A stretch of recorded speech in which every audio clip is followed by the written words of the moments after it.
I'm thinking of Jaeger bombs. And that shit, fucking gross. Gross. Sugar-free Red Bull. No. And the original flavor is just bad. What is that? I made a quesadilla with hot Cheetos and hot mac and cheese. Hot. Bruh. Olipop. Now, before she's even got changed out Oh, that balances it out. That has prebiotics. of her pajamas, she's probably honestly had about 2,000 calories in just an absolute mess of food. And I don't know if this is an American thing, but who puts Cheetos into a quesadilla? Now, it's a good thing she has those 2 Red Bulls because her Dude, I've done that before. There was this, I went back when I used to do TikTok more.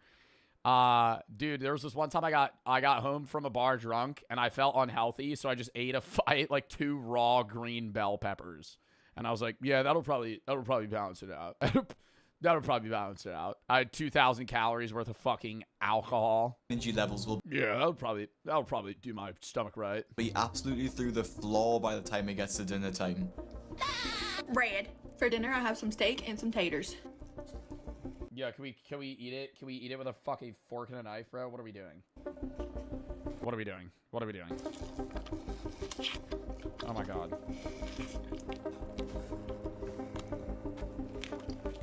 Is that butter? Is that just butter, or is that... Wait, no, that's mashed potatoes. SpongeBob.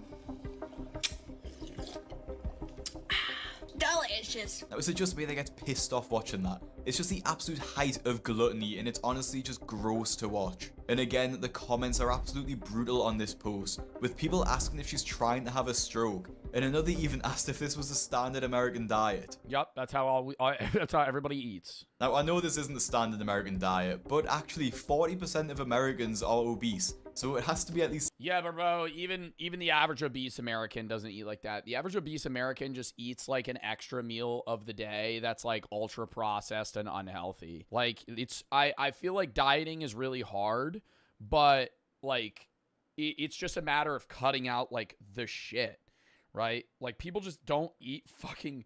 Dude, just swap shit out. It's like people are like, oh, well, I don't want to diet, I'm hungry. But I'm like, you're hungry because you eat like fucking shit. Like, swap out the bad stuff for like vegetables, man. Like, if you eat 2 cups of cooked broccoli, you're full for so long, you know? But if you're eating a fucking processed sandwich of sorts with like white bread, meat, cheese, and then fucking just like mayo, you know, and then on top of that, you're having like a bag of chips. Like, that's gonna fucking flood right through you. Similar to what a lot of people are eating. Now, the reason I get annoyed at these videos isn't just because of the fat. And despite... Does the FDA even do their job? Dude, the FDA just ensures that shit is like safe to eat. They don't really like restrict people. And even on that, the FDA is so loose with US rules. Like, the majority of the stuff that we have is like highly processed with like chemicals and other preservatives that other countries can't have. What people online might think, I don't hate fat people. I get annoyed at these videos not just because they're normalizing these awful diets, but because they're being rewarded for it too. Like I showed with James Bowler before, not only do they get free meals, but they get paid by these platforms in the form of ad revenue. Addy has over 300,000 followers on Instagram and over 500,000 on TikTok, posting pretty much every day on these platforms. So it isn't a stretch to imagine that she'll be earning multiple thousands. No, she ain't making that much money, bro, and I'm sure of it. I did short form, bro. She ain't making fucking 30 grand posting these videos, dude. 7,000 likes. 7,000 likes. That video probably made $15. That video made about $15. Like, you're not... Short form media pays about fucking ass. Nothing. 7,000 likes, dude. 7,000 likes on a minute video. Even if you had like 200k views, $40. Tops. Probably like 5. Over 300,000 followers on Instagram and over 500,000 on TikTok, posting pretty much every day. Yeah, 200,000 views on a minute-long video. What I ate in Disneyland. She's not even making the money back for what she paid for the stuff. I mean, you know, granted, she's writing it off if she knows what she's doing. So she's writing off the food that she's eating because she's filming it for a video. But still, it's like, it's not offsetting the fact that you're still just like burning money On these platforms. So it isn't a stretch to imagine that she'll be earning multiple thousands a month. And then other people with poor 40 cents per 1,000 views. Carson, if you think that anyone is getting 40 cents per 1,000 views on any platform, even YouTube, you are widely mistaken. Mr. Beast would be the richest man in the world if he got paid 50 cents per 1,000 views. Are you crazy? Diets will see this. Most of the time, like, my CPM, wait, actually, no, I think you're right. 50 cents per 1,000 views on TikTok is crack. It's probably like 3 cents, 2 cents, maybe a penny. On, what do I get on YouTube? It varies by video. How do I see that? Yeah, CPM on YouTube anywhere is between like 4 and like 8. So like $4 1,000 views. And start recording. That's YouTube on hour-long videos. On TikTok, regular CPMs gotta be like less than a penny. On themselves eating, thinking that they can make money while eating. And then the only way they get attention by doing this is by eating bigger and bigger meals, which just puts more strain on the health and society. And then when people like Addy get more money, it's pretty obvious what to spend it on. Facebook pays hella good then, that's what I make. Meta pays more. On Facebook in general, they just jam ads, and the ads are more valuable because the audience is older, and older people buy more products. The older your audience, the more money you make for ads. What I ate 16-year-old's a lot less likely to buy a product than a 35-year-old. today as a fatty. Good morning, fatties. I got a core power and Heavenly Hunks cake batter flavor. So that's my breakfast. We got In-N-Out.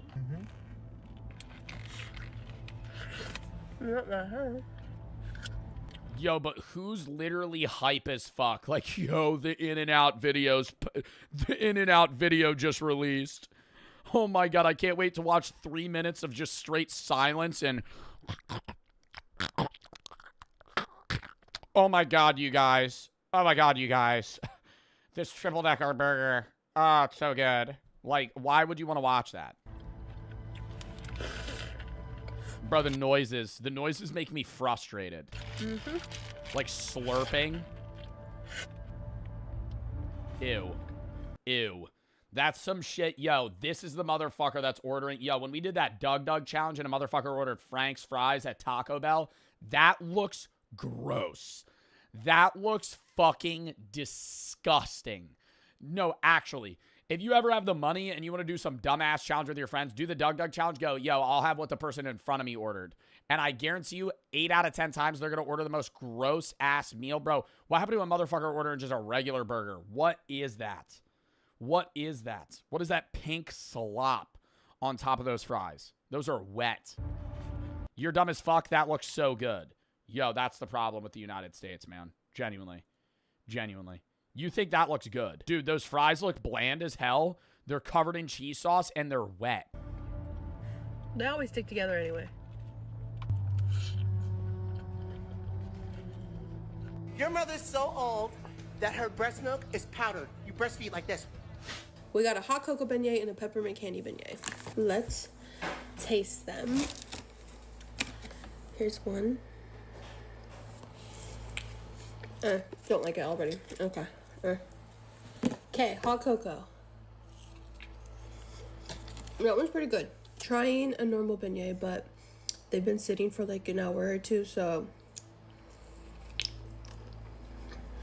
they're not that good. Okay, well that was it for my very short and sweet what I eat in a day. Notice how none of the food she ate this day is home cooked. And that is something that she does all the time. Bro, I don't think it needs to be home cooked, bro. That shit just looks... Bro, that is actually just fucking slop. Because she can afford to eat out all the time. That looks so bad. Yo, I'm getting mad at the chatter that said that looked good. I'm sorry. Yo, those look like the worst fries ever. They're fucking pale. They look frozen. They look cold. They're sticking together. Dude, are you insane? Those look so bad. The sad thing about a lot of these accounts is that people actually support them. And it isn't just other obese people who want this unhealthy lifestyle normalized, but it's actually people that get turned on by it. I found one account during the research of this video by a guy who said he was taking his fitness journey seriously, while literally bragging and holding his belly, showing off how fat he'd gotten. And the comments in the video are all love hearts and calling him perfect, while he's literally killing himself by eating massive amounts of food. And although this guy's videos are clearly fetish content, the video that Addy and the others make also feed people's frankly disgusting fetishes, although maybe not directly, but it's still... It also is like a snowballing effect of people compare their health to those around them a lot of the time. And if everybody around you is absurdly unhealthy and you're also witnessing these people be really, really unhealthy online, it actually makes you feel better about your own health. In like a weird Schadenfreude, you know, pleasure from other people's pain. You're witnessing this person like eat themselves to death. And you're like, oh, you know, maybe I'm not that unhealthy. Just as bad. It's blatantly obvious too, because when they post a video that doesn't go viral, the only people that are commenting are from men, just posting heart eye emojis about her. And I mean, a feederism fetish has got to be one of the worst that I can possibly imagine. I just can't imagine finding somebody eating their body weight in food attractive at all. What I ate today as a fatty. For breakfast, we got cookies.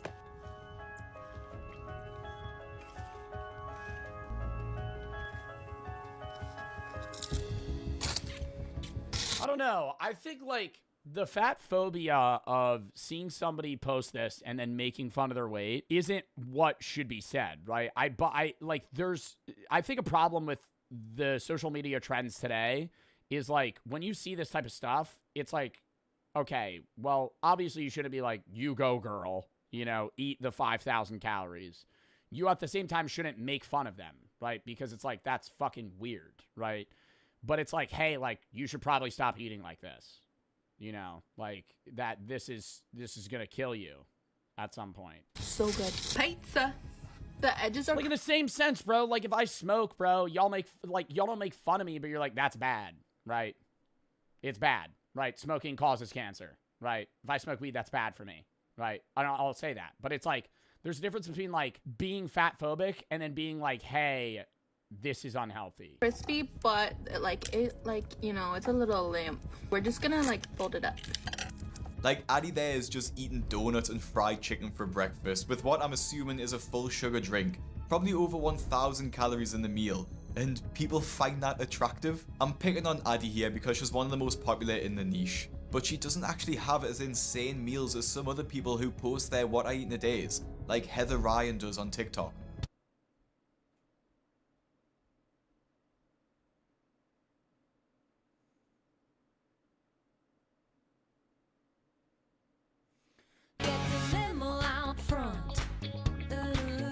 Does anyone believe that she only had one piece of chocolate? Every shoe, every color. Yeah, when you're famous, it can be kind of fun. What's in that, dude? Shoe, every color. Yeah, when you're famous, it can be kind Oh. of fun. It's really you, but no one ever discovers. In some ways, you're just like all your friends. But on stage, you're a star. You get the best. Now this is weird because it looks like she just had cheese balls with sweet potato fries and then a big sundae to finish it off. Like there's actually no real meal in there. But this isn't the end of the world, as long as she doesn't have too much food afterwards. Bro, it's like, I don't know. Like this isn't, are these mozzie sticks? What is that? Like, the potatoes and the peas aren't that unhealthy. Like, I mean, they're seasoned, maybe covered in butter, but, like, that's not bad. Never mind. And if anyone was wondering, she actually had 18 These were egg rolls. They looked a little thin to be egg rolls. potatoes on that plate. Heather seems to think that her massive weight is a bit of a joke as well, and actually seems proud about the fact that she eats this much food. I want my ladies to show. I think, dude, and that's what I'm saying. I think there's a difference between being proud of your body and then being, like... being aware of the health thing, right? Like, I don't think anybody that's overweight should feel ashamed in their body, right? As long as you're healthy, that's all that matters. But it's like, don't sit there and then eat 5,000 calories on camera and be like, I'm doing fine. Like, no, that's bad. Off their jawline. You shouldn't be proud of being unhealthy. Well, there's a difference between people that are just overweight and then unhealthy, right? Like, being, like, 30 pounds overweight doesn't mean that you have heart problems. But then it's like, okay, now you're eating 6,000 calories a day. That's going to kill you. If you laugh, you go into hell. She will probably be over 350 pounds at this point and shows no signs of caring about losing weight. So, as sad as it is to say, I wouldn't be surprised if she suffers a medical emergency. But it's just hard, man. Like when if you have like a friend that's, I mean, whether it be you, I'm not making fun of you, chat, genuinely. Like if you're overweight, I've seen no problem with it. But it's like, from the perspective of a friend, like you probably know somebody in your life that's overweight. It's hard to bring that up to them because it's like, they're going to perceive it as being judged, you know, when you're perceiving it as like caring. It's like, I don't want to say it's easier. It's never easy to bring up like a friend's addiction, but it's like, I honestly think it'd be easier to be like, hey man, you should stop doing cocaine versus like, hey man, you're kind of fat. Cause like, imagine from that person's perspective, like if you're like somebody that does a bunch of cocaine and your friend comes to you and they're like, you should stop doing coke. You'd probably go, you're right, man.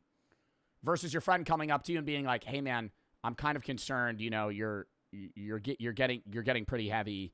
And like, that's getting to a point where like, you might have a heart attack at a young age. You might get diabetes. Like your friend there's no nice way to bring that up. You know what I mean? Like, how do you nicely bring up to your friend that like, you think they're going to die young because they eat too much? You can't. Like, so you just sit there and it's like, you know, like you love the friend, but it's like, what do you say? So you want them to lie? No, you just don't bring it up. That's the problem. So then everybody sits there and you watch that happen, right? Whether it be you or your other friends, your friends are like, I'm letting you know if that's you, your friends know, and they've talked about it, right? I'm being dead ass. If that's you, right? Your friends want to bring it up to you, but they don't. Not because they don't care. It's just like, how do you, in a non-rude way, tell your friend you think they're getting to an unhealthy level of weight? You can't. In the near future. Honestly, I haven't got That's so sad. It's a problem in the US, man. Like, you just can't bring it up. much else to say about these fat TikToks. I just find them disgusting, and I seriously hope that TikTok and Instagram stops these creators from being able to monetize themselves eating massive amounts of food and normalizing obesity. Because they know, you know, it's not like they're oblivious to it. It's like, so it's like you're just bringing something up that's like, it's just gonna come off as rude. Like if you have a friend that gains 50 pounds in 2 years in just fat, like not muscle, like you're going to witness that and you're going to be like, oh, wow. Like you're like in your head, you're going to go, you know, you should probably lose weight, but like, you're not going to say that to them because that's fucked, right? It's like, even if you're coming from a caring perspective, I will say it is gotta be real with them. I mean, yeah, but it's just like, I get it being tough. just Instagram and TikTok that allow this now. YouTube actually demonetized my video about the craziest meals of my 600-pound life because they want to steer people away from Telling your friend that's addicted to cocaine is the same thing. No, see, here's the problem. You tell your friend that they're addicted to cocaine and they need to stop. They could just stop.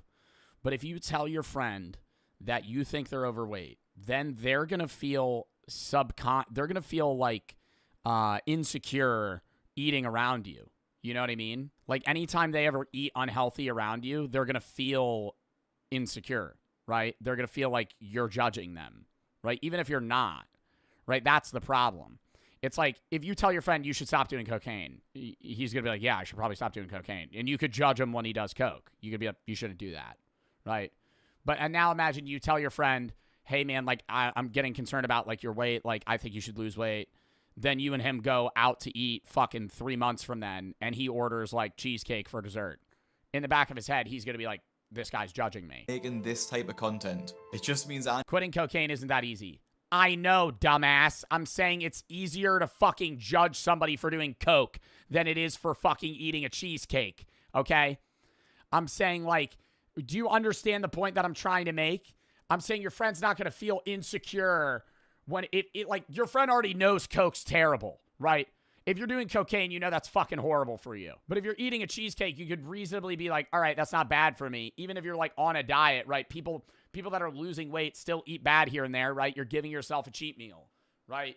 But they're constantly going to feel like bad about eating around you. I need to be a bit more careful. It's like this fucking, it's like an unseen, like it's such a complex problem that on surface levels, like, just tell them they need to lose weight. It's not that easy. What I say in videos. Now, this was a bit of a different style of video for me, and if you want me to look at more What Eating Today TikToks, let me know and send me some on Instagram at BigCraigYT. Make sure you subscribe so you don't miss a video, and if you like this... Oh my god, man. That was like a really upsetting video, dude. Feeder content, nobody makes noises like that when they eat. Oh yeah, no, if you're moaning, I'm not a food addict, I'm an alcohol addict. Imagine if I made What I Drink in a Day videos that were me slamming shots at Everclear. That's what I'm saying. It's normalized. It's normalized. If you're like What I Drink in a Day, and then it's like you're just fucking on your 15th beer on a fucking Wednesday, you'd be like, yo, you're an alcoholic.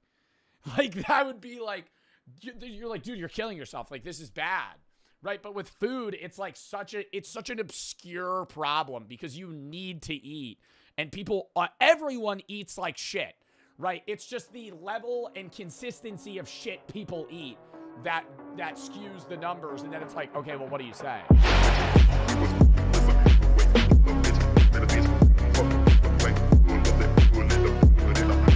Inside the world's scariest meat market.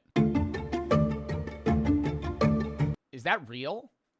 North Why does that look like a doll? Sulawesi's markets are just on this completely other level.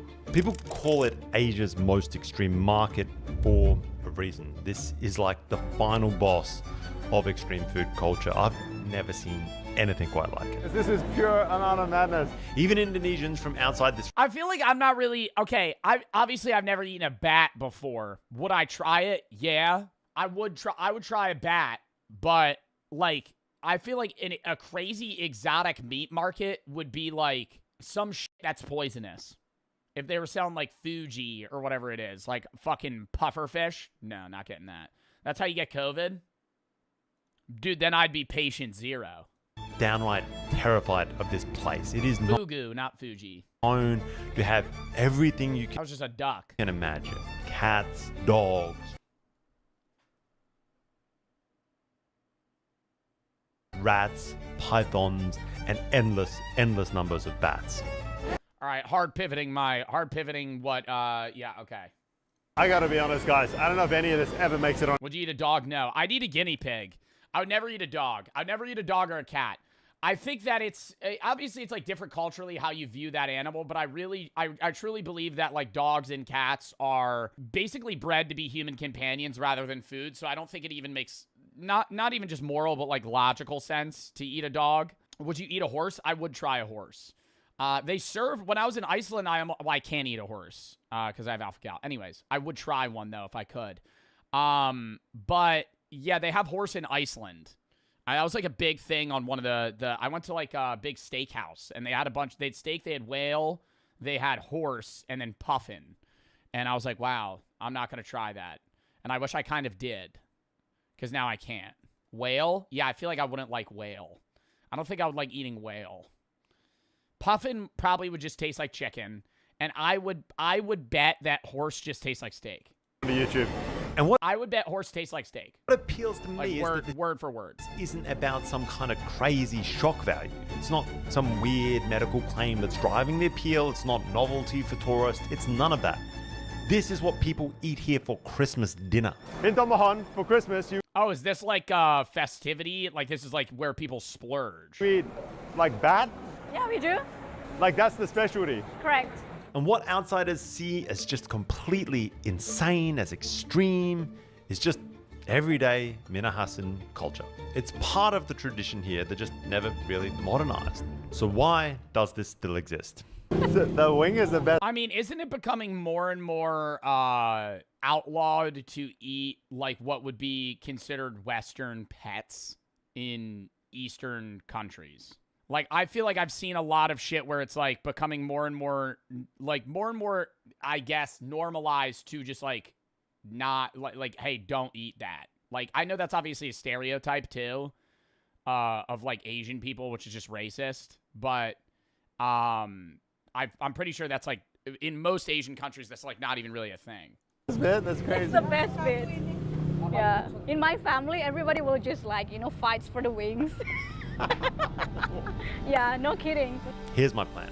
We're going to check out a few of these markets to see if the food is actually mainstream or if these are just... What do you think bat would taste like? Like a bird? I feel like it would taste really bad. if I like no, like chicken, but like something's off. Like something's really not right. Like yeah, or yeah, just like a mixture of like chicken and turkey. Few fringe stalls that are pushing this narrative on the rest of the world. Crocodile, I've eaten crocodile or alligator. And I'm gonna I never know which I've eaten. push myself to the limits, of course, by trying this stuff out at a local restaurant. Check it out. I think a dog would be the line for me. I would try like horse, I'd try guinea pig, I'd try rat, bat. I couldn't eat something that like I have as a companion. You know, I would not be able to eat a dog. A cat? No, that's what I'm saying. Like anything that I would say I would classify as like a pet. Obviously guinea pig's a pet, but it's like I don't really have an attachment to like a guinea pig. You know, if I'm the only one there. And finally, we've got to head out to the source. We've got to trek into the jungle, try and find some locals to take us on a true hunt and see if we can see What is that? Oh my god, just right over the flames. how this stuff Holy shit, just cooking him with his fucking organs in and goes everything. down Sulawesi style. It is pretty thick Sulawesi jungle, and for just some tiny ass little rats, it is wild. How do you catch a rat in a jungle? I feel like I would starve to death in the wilderness in fucking days, bro. How does somebody catch a rat? I would be running around that thing. Like, you would have to set up a trap.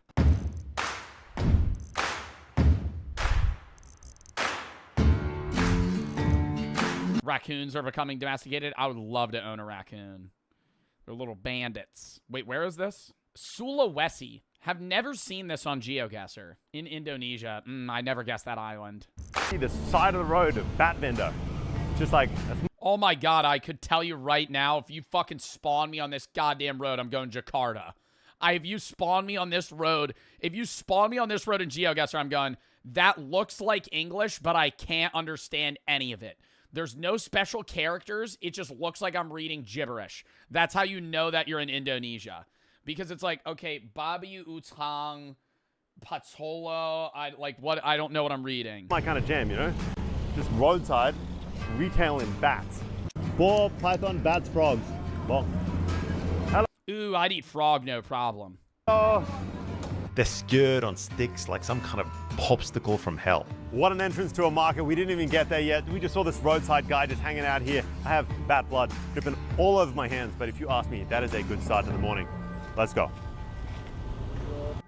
Good morning. All right, we gonna get a taste test here? I wish we had like a Disney adult go to one of these markets. All right, guys, so the market's gonna close in under an hour. Are we gonna be able to see how many bats we're gonna be able to eat in the next 30 minutes? Like, are we gonna be able to make the rides in the next hour? People, we are in the Tamahon market, which is well known. I'm looking for a few items that I don't know whether or not they're gonna have. First off, fugu. Poisonous fish. Has the reputation of being Are those eggplants? one of the craziest meat markets in Asia. I gotta admit, so far, it is beautiful. But we're about to step into the meat section, which of course is where you beeline to when you hit an Asian market. I would act like I'm an expert. I'd wander around. I'm staring at a dead bat. I'm just like, hands behind my back. I'm just kind of pacing like, how much? Ooh. Ooh.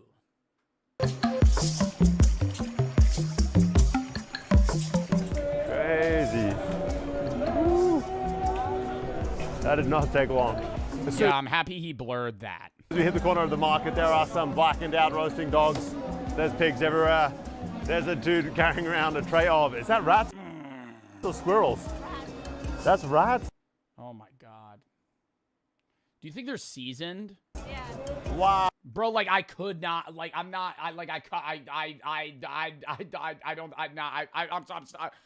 oh my god, I don't think I could eat that. I know I'm stuttering. I'm like, holy fuck. Wow. If you guys know anything about me, you know I'm very much a rat I don't fan. think I could eat that. I would try it, but like, dude, I would want you to just hand me a piece of meat and just be like, tell me if this tastes good. Don't tell me what fucking animal it is. I don't want to see the whole dead rat and be like, all right, I'm going to buy it on a stick. Of the market, there are some blackened out roasting dog squirrels. That's rats? Wow. If you guys know anything about me, you know I'm very much a rat fan. I don't know why it's become this kind of like sick addiction. Jungle rat here in Sulawesi is a huge, huge thing. But we're going to venture a little bit deeper into this market and see what else we can find. The second you step in, it is just absolute sensory overload. There's not one or Oh my God, I love that guy. Smoking a cigarette, just fucking cleaving away at this hunk of meat. absolute sensory overload. There's not one or two stalls here. Every Oh, vendor they're all doing it. is just stacked with jungle fare. And one thing mainly jumps out. Bats. They are everywhere. They're stacked on trays, they're hanging on hooks. Vendors are flapping them about to try and attract customers. Oh my God, guys, I don't think I've ever seen a market like this. This is pure and utter madness. It's just like, we are 2 steps in. I thought I'd have to hunt down the exotic meat, but this is like next level. And the sight is wild. But the smell is what really brands it. Just burning hair, charred skin, blowtorches, firing up the... Yeah, like, I don't want to say are they overcooked, but the bats are char black. Is that just, are they not cooked and they look like that? Like, I'm going to be real. I don't think I've really ever seen a bat close up in real life. I know they have, like, fur, but you only see them in the sky. Second an order lands. We have huge pythons hanging from this structure. The boar is everywhere. Obviously, not that common in Indonesia. I'm so used to not finding pork in Indonesia at all, but this is a Christian area, not Muslim. So there's plenty of wild boar everywhere, just like hair on, and wow, there's some big... That lady had a Gucci shirt on. That's right here. You think that shit was real? It's a little B-roll. She kind of looks disgusted by that. That is wild. Oh, wow. All right, guys. That, I've got to admit, is kind of gnarly. Just the texture, the kind of wetness on my skin. Oh, God, it's wet? The like mini claws that are biting into my hands. The rubbery nature of it. It is just like one ugly looking creature. I guess we do like the Is that its penis? locals do. We buy a couple of these bad boys and we got to cook one up. Do you think the wings kind of taste like chicharrones? So this is how they Could get behind that. normally sell it. So the same like that, slightly roasted. Yeah. So it's easily they will, when someone's coming in here and buy it, that will be clean all the stomach part. Yeah. And that's it. And then sometimes you can ask them to chop it or not, just like this. Oh, you don't eat the wings? He's taken off the wings. I think he's going to give it a quick blowtorch so that it ends up a bit more like these guys hanging out down here. The hair singed right off with a blowtorch. Okay, there seems to be a pretty specific set of features that we roasted down, like the claws, like the hair right off the body. What we have now is this like naked bat. And then it's broken down. Shoulders cut, chest pried open. How much do you think the back costs? What's left $5? is hacked into chunks, ready for the pot.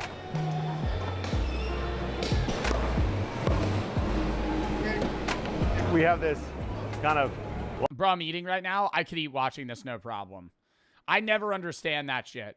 Oh, dude, I'm eating. Oh, dude, I'm eating. You're not watching somebody throw... Bro, you know what you're eating? You know what you're eating? Probably a dead animal. You know what you're looking at? A dead animal. What the fuck? I mean, the disconnect's unreal right now. You're probably eating chicken wings, watching somebody cut a bat up, and you're like, oh, no, this is ruining my vibe. You're eating a dead animal. Lovely assortment of bat parts ready to roll. Okay, thank you. All right, thank you. We got a sub, people. Yes. Oh, thank you, sir. One package bat ready to go. I want to see him eat it. When are you going to eat it? This looks like a nondescript house in the middle of Sulawesi, but in fact, it is a restaurant. And inside, they have some of their local specialty dishes. This is like a common local eatery. It's not like you got to go to someone's backyard who cooks up special Chinese medicine infused, whatever, like you might find bat and cobra done in Jakarta. Here, it's... See, cobra's a no-go for me because that thing's fucking poisonous. Like, anything that kills prey by, like, poisoning them to death or, like, inserting some sort of venom is a no-go. Like, I wouldn't want to eat that. You also have alpha gal. I could eat a snake, Zod. Snakes aren't fucking mammals. A staple. So we're gonna check out how it's done right now. Let's go. The Minahasan people are devout Christians. How do snakes have sex? I'm not Googling it. And it is absolutely everywhere you look. You walk into a restaurant even, and you can just feel it everywhere. There's crucifix. They don't? No, they do. No, they definitely do. I don't think it's like a salmon thing where like one lays an egg and the other fertilizes it. They have coils. Yeah, I'm assuming it's like a hole. Verses on the wall, and just this faith is woven into this space. And in my mind, that's kind of starkly juxtaposed against what is on the menu. It's not that there's anything wrong with it, it's just not what I usually That's no problem, bro. Rice with chicken, I'm getting that off rip. associate with sort of really traditional Christian meals. Either way, the menu is just straight up jungle fare. There's bats, pythons, dogs, you name it, and the place is just packed. Locals are pulling up, lining up at the counter and ordering canteen style like it's just another weekday lunch spot. They're like, I'll take a better cat, a better dog, some of that python, a bat please. It is kind of wild. And out back, the cook is already in his groove. I hand him the bat, and he is more than happy to show us how this is done from scratch. All right, the fly's going over. It's a problem. The bat first gets cubed, and I'm talking just straight up cubed. Everything is going in this thing. Organs, intestines, the hairy ears, those pea-infused wings and skin, the whole lot. Pea-infused wings? Pea? Bats store pea in the wing? No. People, they eat with Pea. Am I mishearing what he's saying? Pea from the wings. the guts. Oh, really? It was like a medicine. Wow, with the guts in the bat. Yeah. Obat apa? Oh, asthma. Asthma medicine. For the traditional remedy, they will get the guts out and don't know, some like mix with something, and you can do for asthma remedy. And by Oh, the okay, I like they're giving a time it hits the pot, I'm already questioning my life decisions.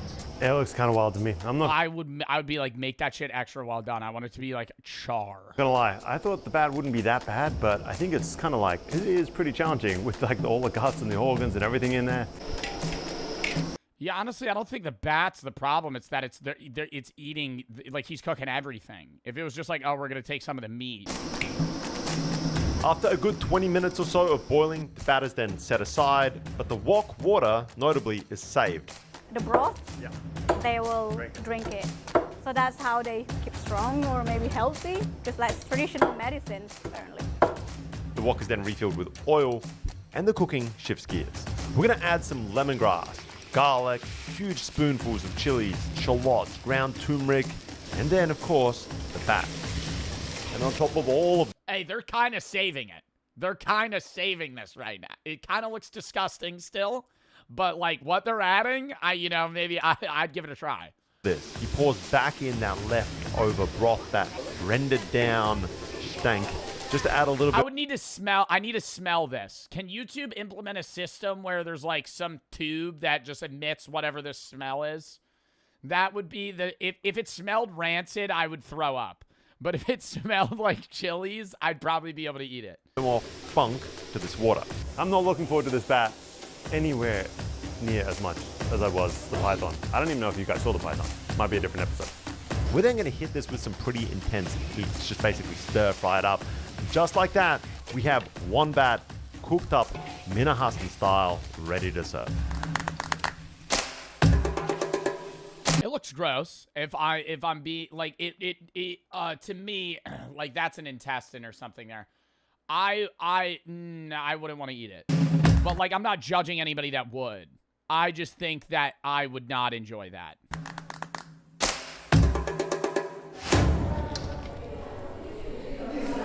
No.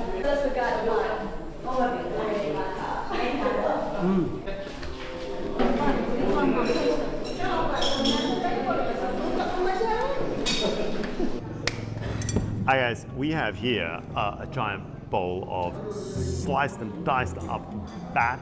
Well, it looks more edible now than it did earlier, I've got to admit, but regardless of how much extreme food I have eaten, this is... I think the texture would be a big factor. If I bit into something and I got like a like I was biting into like a ligament, that would induce instantaneous vomit from me. Like it would be like just like in the same motion I would throw up. Or if I like bit into like an organ of some sorts and it like kind of popped in my mouth like a gusher. I have eaten, this is probably going to push me to the limits. There's something about a bat with its reputation, and then seeing this thing cook with just like all of its guts, with the broth added back in for like extra flavor from it being boiled. But this place is packed, everyone's chowing down on a bat and python. Oh, is that a bone? So, if everyone else is doing it, I guess we dive right in. Nice. Dive right in. What do you mean? I guess we dive right in, dude. You're doing a fucking Squidward bite right now. What the fuck is this? Oh. It's tough. And it's tough. Your skin is just so tough. It's wild. It's almost like a leather. Just eating that, you gotta really work it. You know, you guys might not have seen it in this episode, but I literally just chowed down on a bunch of python that was cooked this exact same way. And I was under the impression that it would be very much the same flavor profile. You cook two animals in the exact same recipe, but this is completely different.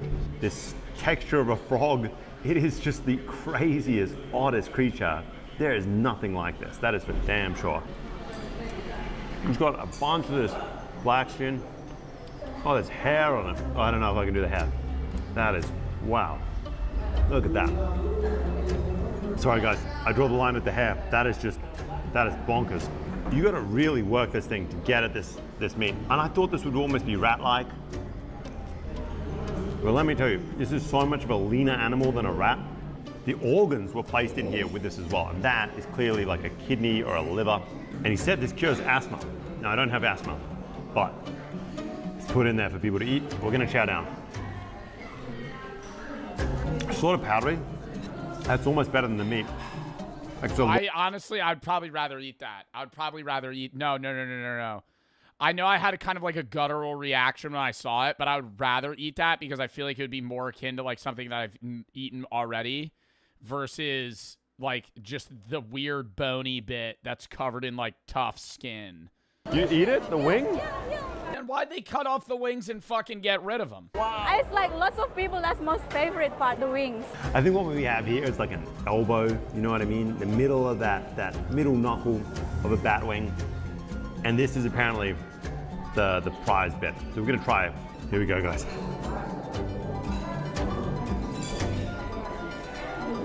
That's all skin that comes off it. It is so thick, so rubbery. You can taste or feel tiny micro hairs that weren't blowtorched off it. It has a real gamey flavor. I think the gaminess.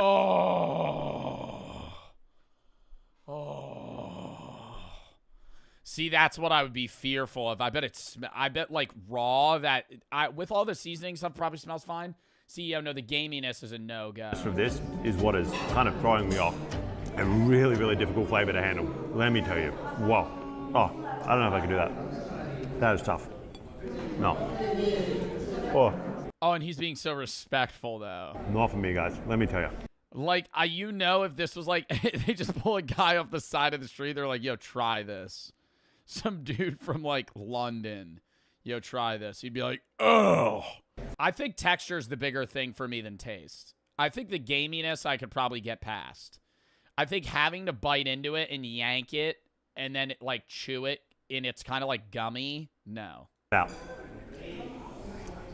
that's a tough one. Like, I could get by it tasting bad to me.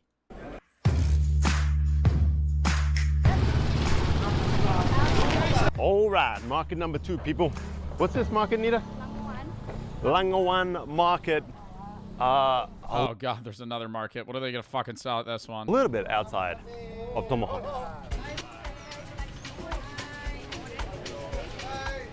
Oh, is this even for food? This looks like betta fish. Nah, that shit looks good. That shit looks good, though. What is that? That looks like smoked salmon. Hi guys, this market seems wild right away. We've got these huge kind of grilling stations behind the various stalls, similar to what we saw in Tomahawk, where once you order something, it just gets one more blowtorch, maybe to clean it off before you hike it back home. I see huge chunks of python getting grilled off, a dog in the corner. There is bats absolutely everywhere. And again, it just seems to be like a primary meat in this area. It's not just like some kind of novelty. Cat, python, more cats, dog. Wow, I wonder if you can even show cats.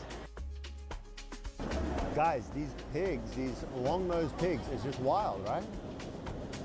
I've never seen that animal a day in my life. Never seen that animal a day in my life. That is a pig with a horn. But like a weird curled... Those are boars? Yeah, but was that a part of its body? Just bat everywhere, guys. Bat and pork. How are they getting this many bats, though? Are they farming them? Or is it like they're finding them in the wilderness? Because I just don't understand how every market has fucking hundreds of bats. It's how much? 3 for 100,000. Correct, yeah. That's how they normally sell it. So it's $2 a rat? Like in like 3 pieces for a like higher price. Yeah, they won't sell it once because like you wouldn't if it's not. Is that a good price? Not enough for one portion. I'd eat that. I'd eat that. That, like, bro, compared to a lot of the other shit. For a like higher price. Yeah, they won't sell it once because like you wouldn't if it's not enough for one. Like that looks pretty good. That dude, that kind of has like a kielbasa, like a cooked sausage crisp to it, like right there. Portion. One portion, not person. Well, unless you're really crazy, love that, you can eat it the whole 3 because they're gonna chop it, like diced it. What's in its butthole? So one duck is... Why was its butthole like open? 75,000. 75. This one, But one bat... 450 for a duck or a bat? Rather have a duck. One big bat can be the same price. Okay, so like it's like very common to find a bat, but it's more difficult to like get the bat. The bat. Yeah. Right. Yeah. That makes sense, I guess. Expensive. So it's kind of like a delicacy. You get less meat, but you're paying for a more premium meat. Correct, yeah. It's considered like what premium, the bat. And even a rat, like 3 rats is 100,000. Yeah. So you could get... Yeah, what the fuck? A duck? An entire duck's 450. 3 rats is $6. You could get more than a duck for the price. Oh my god, they're alive right now. Of 3 rats. Like 1.5 ducks. 1.5 ducks. I'm gonna scan this video. I hope they don't kill the duck on the video. I don't think they would show that. What would you prefer to eat, guys? 1 duck or 3 rats? Those A duck. are your options. Hello. Oh my god, they have rats. Wow. Oh, they love it. And these guys, where did they come from? That's from Clabat's northern part. It's about like 2 hours from here. And so they just bought this in to sell it today? Ini beli sendiri atau misalnya? Oh yeah, they hunt them and some they hunt them, some they get it from whoever in the village they sell. Got it. These are not city rats that you might be picturing scurrying around the Surs. These are white-tailed forest rats, one of the many semi-arboreal rat species that are native here to Sulawesi.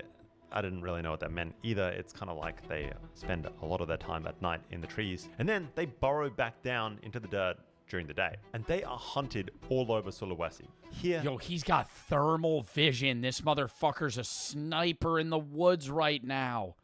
Oh my god. Here, they are a delicacy. They're not cheap at all in this part of the world. They sell for Dude, they're fucking expensive as shit. 100,000 rupiah for 3. You can pick up just about any other meat here for less than that. Chicken, duck, pork, you name it. But come Christmas, Easter, the demand for rat just surges. And it's like almost a special occasion dish. Correct, yeah. But it's also like everyday fare.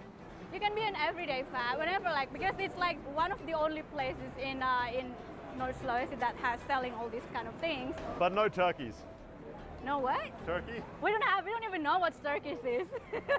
For farmers... Yo, low-key, for fucking Thanksgiving, I feel like I would try rat one time instead of a fuck-ass turkey.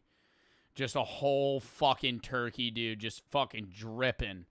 Dripping, sitting there. It's fucking dry as shit, even if it's fucking wet. Dude, even if it looks wet, you fucking bite into it and makes that... while you're chewing it. It's disgusting. I hate eating turkey.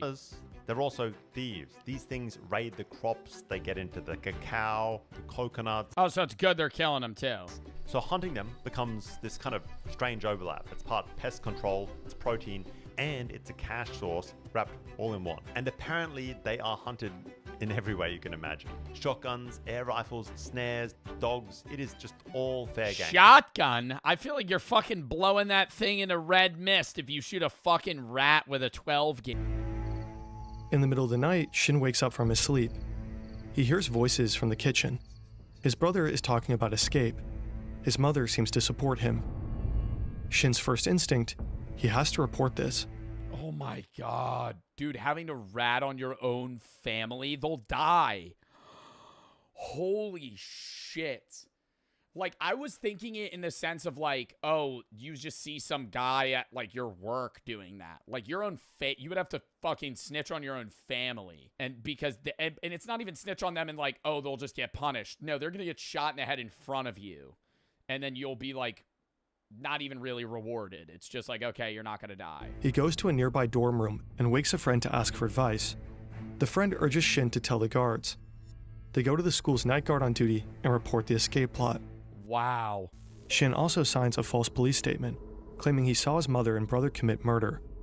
This piece of evidence ultimately leads to an execution order. Wait, so they had to fucking... Wait, what? So they have to fake that they committed a crime so they could kill him? I thought they were just able to kill him for conspiracy to run.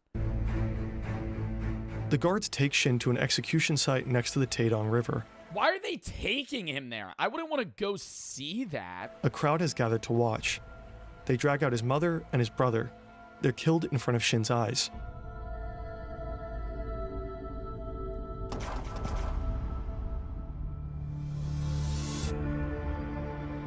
In 1996, Kim Young is transferred to Camp 18. To him, this place feels like heaven. The labor conditions are slightly better, and to his surprise, he reunites with his 70-year-old mother, who is also a prisoner here. But the violence and abuse 70-year-old mother, I thought his mom just died. Don't stop. One day, he has to witness how guards beat up his mother and force her to do manual labor. His mother is certain they will both... Oh, other guy. We keep bouncing back between people. Sorry, this is the dude that used to be a high-ranking military official. ...labor. His mother is certain they will both die in the camp. Even though it means risking his life, she urges Kim to leave her behind and escape.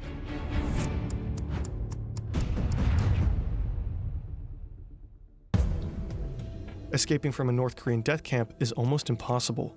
You know, these are highly protected facilities. You're talking barbed wire, walls, armed guards, intersecting lines of fire. Well, it's not even just that. You're also extremely you're experiencing extreme malnutrition. And so you're weak. You know, you can't run. You can't you're not going to be able to scale a fence very easily. You have no muscle. We're talking machine guns. Very, very difficult to escape. I mean, it's, difficult to escape a detention facility in any civilized country. Imagine North Korea. Kim Young quietly studies his surroundings. He observes, waits, and starts thinking. He lays out multiple escape plans, but none of them seem doable to him. Another hard day of work. The prisoners are loading coal onto a train. Suddenly, they spot something. Grain scattered across the bottom of a train car. It must have transported food before. The scene explodes into chaos. Prisoners drop everything, desperately looking for the tiniest speck of food. What, are they gonna eat it right there? The guards start shouting, but no one listens. Kim discovers a narrow space beneath a metal panel in the floor of a coal wagon. He squeezes inside, and as the train rumbles out of Camp 18, he rides with it. No way. Hours later, he got out because people were staring at grain so he didn't even plan this escape. He just on a whim just tried to get out. Is this based off a true story? This is a true story. This is basically the video version of an actual man's account that escaped North Korea and wrote a book about it. Later, the train reaches Goan Station at around 4 a.m. We don't know exactly how, but Kim manages to crawl out of his hideout and disappears into the night. But, like, then what the fuck do you do? You know what I mean? Like, I wouldn't know if I got out and now you're in, say you're in China. What do you do? Like, do you just go, you gotta go, you get a job? You have no ID. You're not a citizen, right? It's not even just like it's not even like, oh, you're an illegal immigrant. It's like, you're not even on a record. No one knows who you are. Like, I would have to find, you know what I would do? I would go to another, like, say I was in this scenario, I feel like I would try to go to a country I knew was enemies with North Korea, and I would go to I would try my hardest to find what is it called, where they have, like, their own setup in different countries? What is it called? You know what I'm talking about. Embassy. I would go to, like, the U.S. Embassy, and I would be like, I'm a North Korea escapee. Like, I would go to some embassy because he was a soldier too, so he knows the countries that are enemies. I would go to the enemy of North Korea and be like, I escaped. Like, please, you don't speak English? I think they're going to put 2 and 2 together. If you are at a U.S. embassy in China and some dude runs in speaking Korean, clearly malnourished, beat to shit, you're probably going to be like, okay, calm down. I'm going to get a translator, right? Even if you don't speak, say you don't speak the language. You know, I feel like there's something that you'd be able to do. Kim successfully escaped Camp 18. U.S. embassy, just any embassy that's not in association or partnered with North Korea. But his path to freedom is still very long. After finding a worker's uniform, he changed his clothes. You want to know what an embassy is? Ooh, that's true. But you can't just walk up to a random guy in China and be like, I'm from North Korea, help me. You're not going to be able to speak to them, and it's like, what the fuck? Like, they're just going to rat on you. And starts a treacherous journey that will take him many months through China and oh my god, he had to go all the way to Mongolia to South Korea, where he'll eventually... What? He had to make his way all the way to Mongolia so he could catch a flight to South Korea? Seek asylum. Escaping a prison is one thing. Escaping the country is another. We made a whole video on how to escape North Korea. Link is in the description. Yeah, we watched that video. Shin also manages to escape from Camp 18 twice, both times by crawling under a fence. Both times he's recaptured. After his I'm wondering why he wasn't killed, if he was recaptured. second attempt, Shin is sent back to Camp 14 and is thrown into a special detention center, a place with only one purpose: torture. I still have the scars of my torture and the burns. Look at my arms. My arms aren't normal. They are bent and deformed. Before His arm is like they snapped it. I was tortured, my arms were straight. When I was tortured, my arms were tied up with a rope and pulled backwards. That made them more and more bent. I'm filled with anger when I stand in front of the mirror and look at my body after a shower.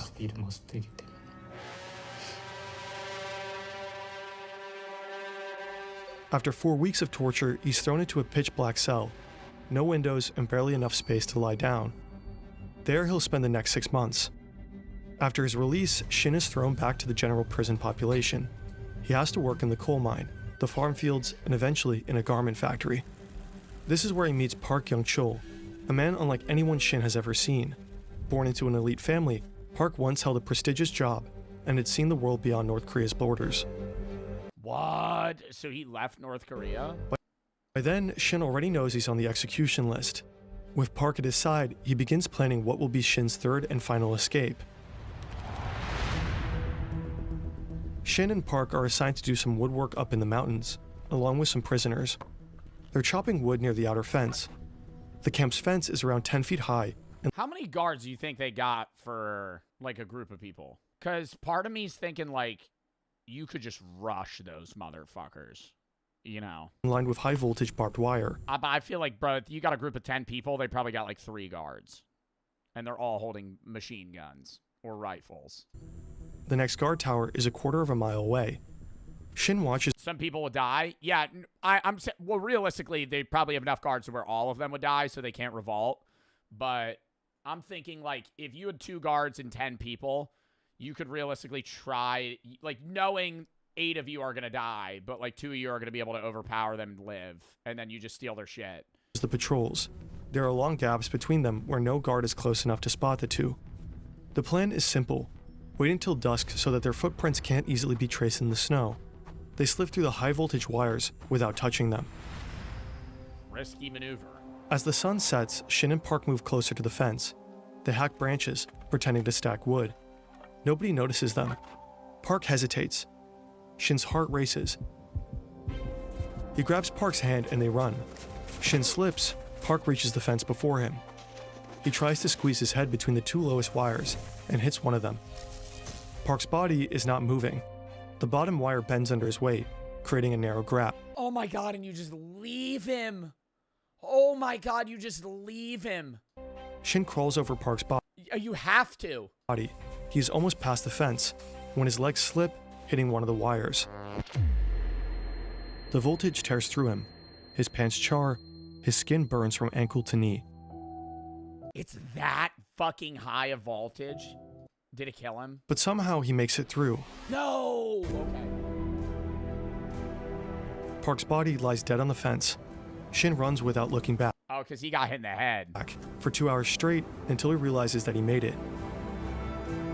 He manages to cross the river to China, and after a journey of almost 2 years, he finally reaches South Korea.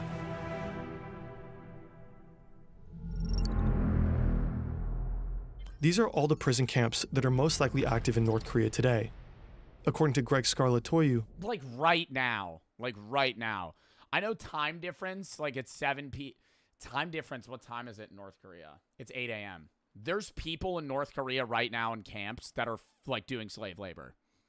Right now. Like right now, there's probably thousands of people that are actively fucking doing crops, cutting wood, being beaten to death.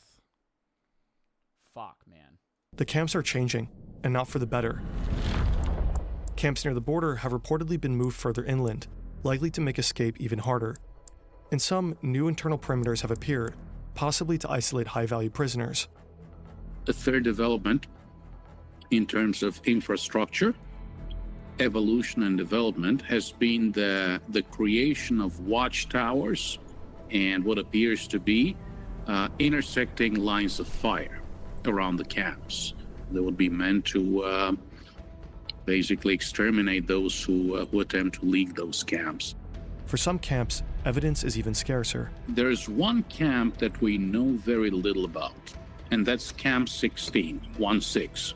That's very close to the Punggye-ri nuclear testing facility.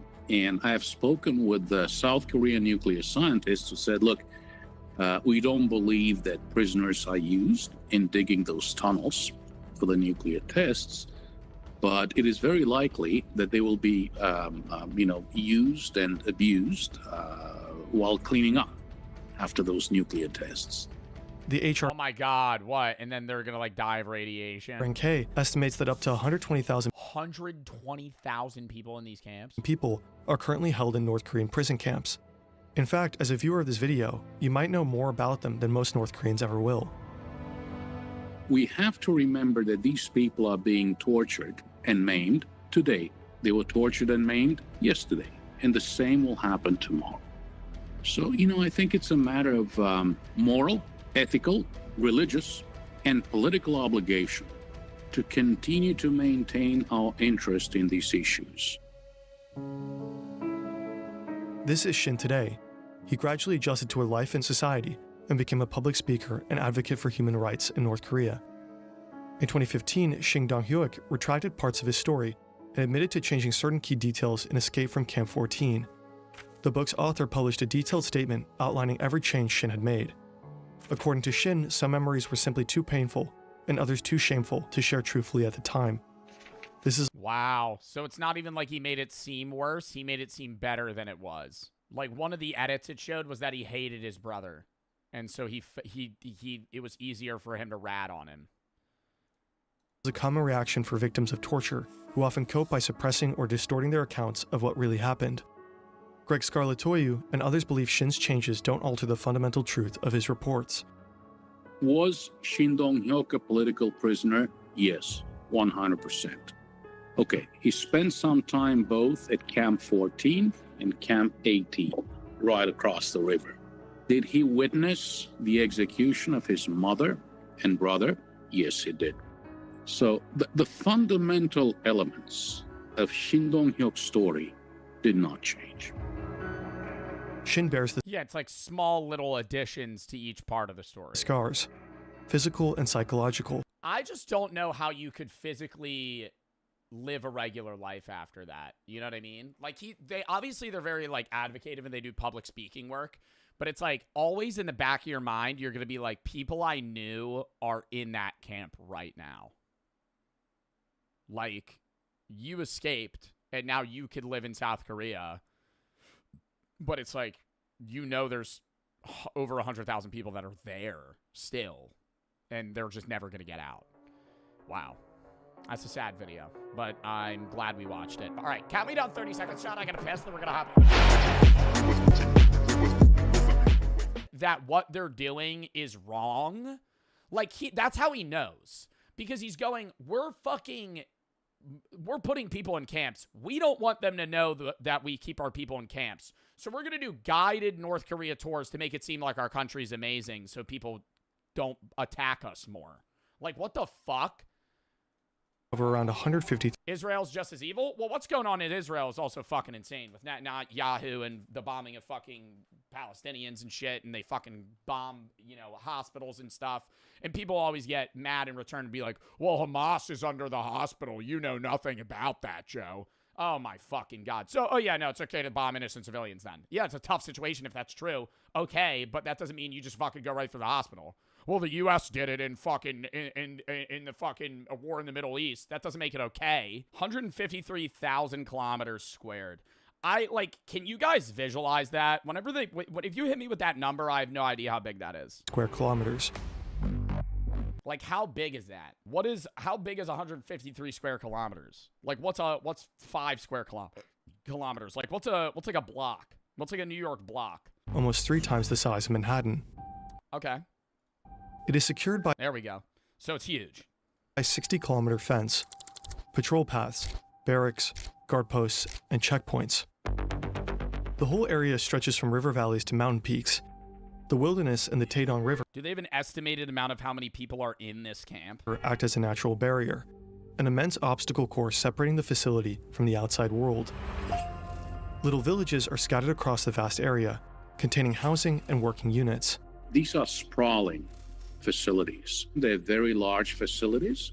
So at some of these facilities, you see farming, agriculture going on.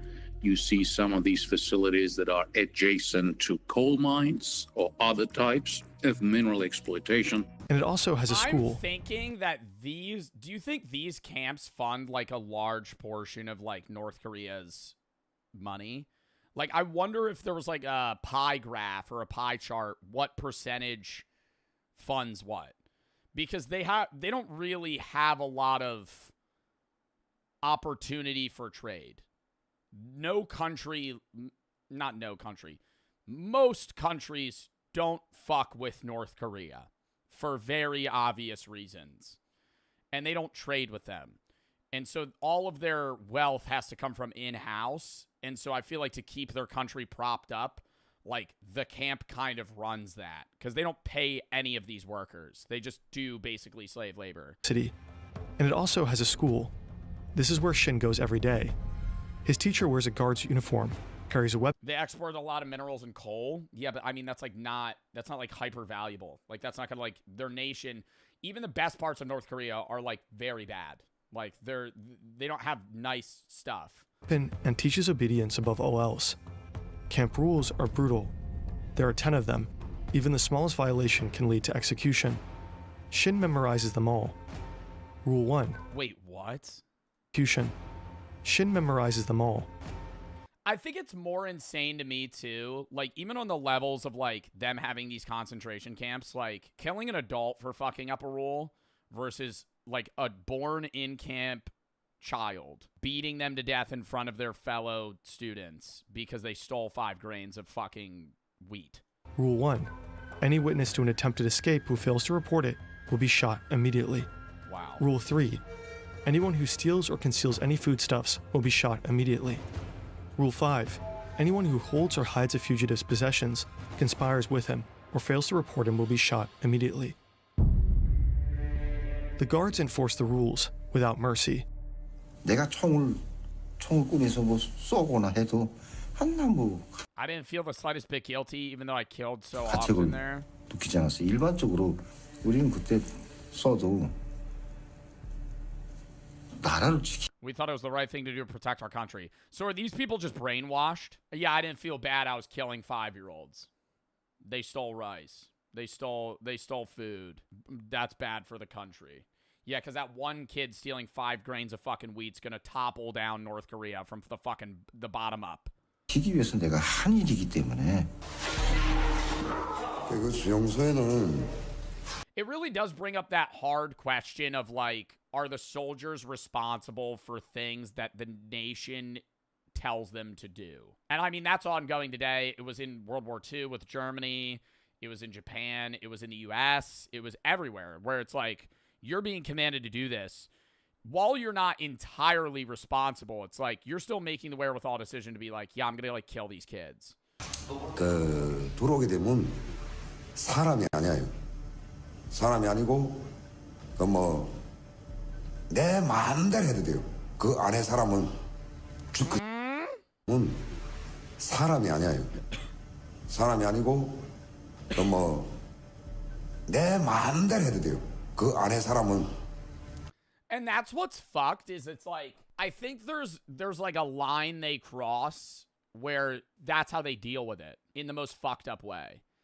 It's because if you're seeing them as human, you don't then your some level of morality inside of you kicks in. Where it's like these soldiers are like purposely perceiving these people as non-human, and then it doesn't matter what happens to them in their brain. 그 자리에서 죽이겠으면 죽이고 살리겠으면 살리고 하는 건 내 마음에. 뭐 설명해 주세요. And that's also just like power hungry shit.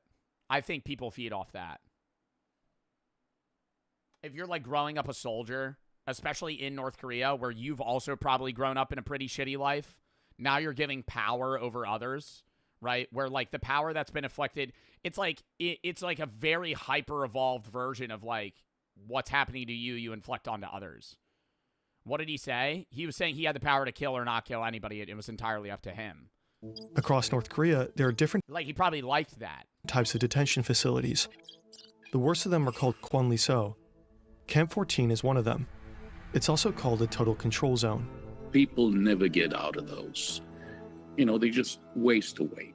They get killed by this vicious cycle of malnutrition and forced labor. Shin's mother has to work the rice fields, 10 to 15 hours of hard labor every day. If she meets her quota, 15 hours straight? She receives food, just enough to survive the night and make it through the next day. North Korea is all about production targets. If you don't meet them, and probably you will not meet them, you'll get less food, more work, less food, more work, and that's how you waste away and die. That's, you know, the truly tragic story at these camps. From the moment Shin starts school, his life is split between the classroom and hard labor in the coal mine. Long work days are made worse by a constant gnawing hunger. Before school, Shin often eats his mother's portion while she's still out in the fields. She beats him for it, but he does it anyway. To him, she's not a source of love or care. She's a rival in the fight for every meager scrap of food. Wow. This is Shin's meal, served 3 times a day for his entire prison life. If he makes a mistake, his portion is cut in half as punishment. Sometimes he and the other inmates catch rats, the only source of meat in Camp 14. For Shin, this isn't as much as a nightmare. It's normal life. He has never seen the world beyond the barbed wire. Unlike this man.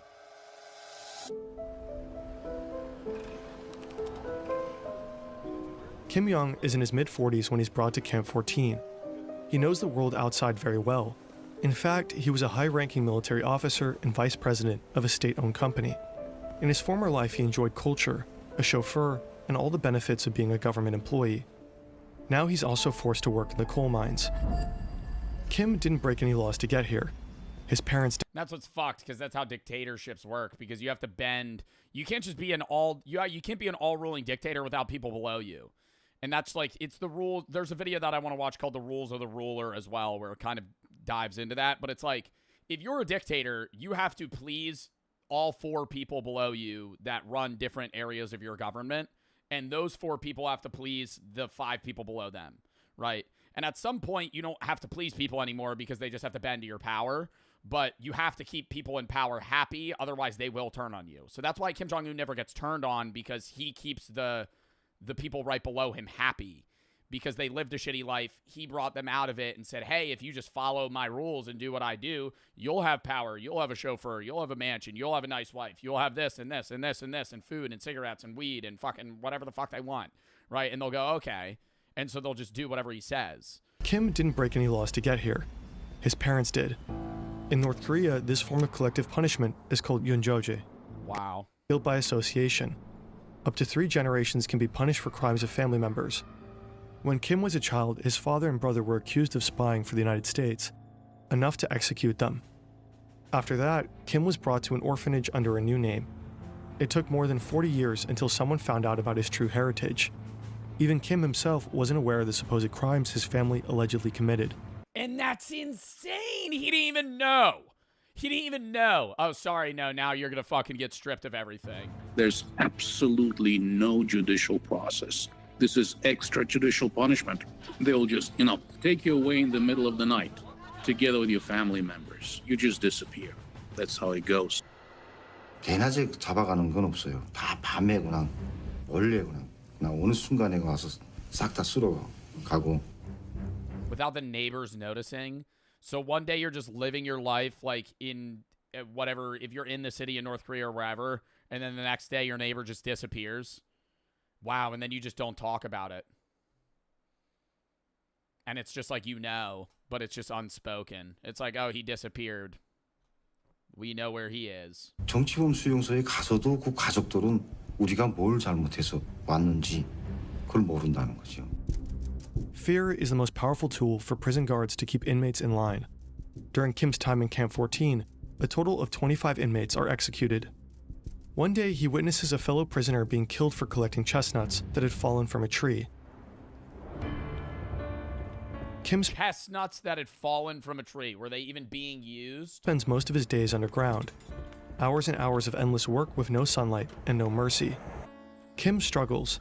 He's never faced labor like this before. Mistakes are inevitable, and every one of them is met with the punishment of a guard who never leaves his side. Do you think he had like an internal wow moment? Because he was a high-ranking military official, and then now he's being sent to where he probably had to send other people. One day, a guard strikes Kim with the butt of his gun till he falls unconscious. For the next 2 days, he only receives half his meals. After more than 2 months of living like this in Camp 14, Kim decides to end it. Following a long day of work, he steps into the elevator of a mining shaft. The metal cage ascends until it reaches a height of around 2,000 feet. He pulls the safety pin, and the elevator falls. But Kim survives, and the vicious cycle goes on. When Shin is about 6 or 7, the camp's borders shift. His village is merged into the neighboring Camp 18, just across the river. It's said to be slightly less brutal than Camp 14, but for Shin, life hardly changes at all. Oh, he got moved to a different camp over? Shin is 15 and has moved out from his mother's home. He now lives with his father. One day, a teacher allows Shin to spend the night at his mother's house, a reward for good behavior. When he arrives, another guest awaits. It's his brother. Wait, he got awarded for good behavior, but he tried to take his own life in an elevator. Did they just think it was an accident or something? One day, a teacher allows Shin to spend the night at his mother's house, a reward for good behavior. When he arrives, another guest awaits. Oh, it's the previous kid. It's when he grew up? This is him when he's older? When he arrives, another guest awaits. It's his brother. Shin Hee-gyun. The 21-year-old works at the prison cement factory, a couple of miles away. Shin doesn't like him at all. In the middle of the night, Shin wakes up from his sleep. He hears voices from the kitchen. His brother is talking about escape. His mother seems to support him. Shin's first instinct, he has to report this. Oh my god. Dude, having to rat on your own family, they'll die. Holy shit. Like, I was thinking it in the sense of like, oh, you just see some guy at like your work doing that. Like your own you would have to fucking snitch on your own family. And because, and it's not even snitch on them and like, oh, they'll just get punished. No, they're going to get shot in the head in front of you. And then you'll be like, not even really rewarded. It's just like, okay, you're not going to die. He goes to a nearby dorm room and wakes a friend to ask for advice. The friend urges Shin to tell the guards. They go to the school's night guard on duty and report the escape plot. Wow. Shin also signs a false police statement, claiming he saw his mother and brother commit murder. This piece of evidence ultimately leads to an execution order.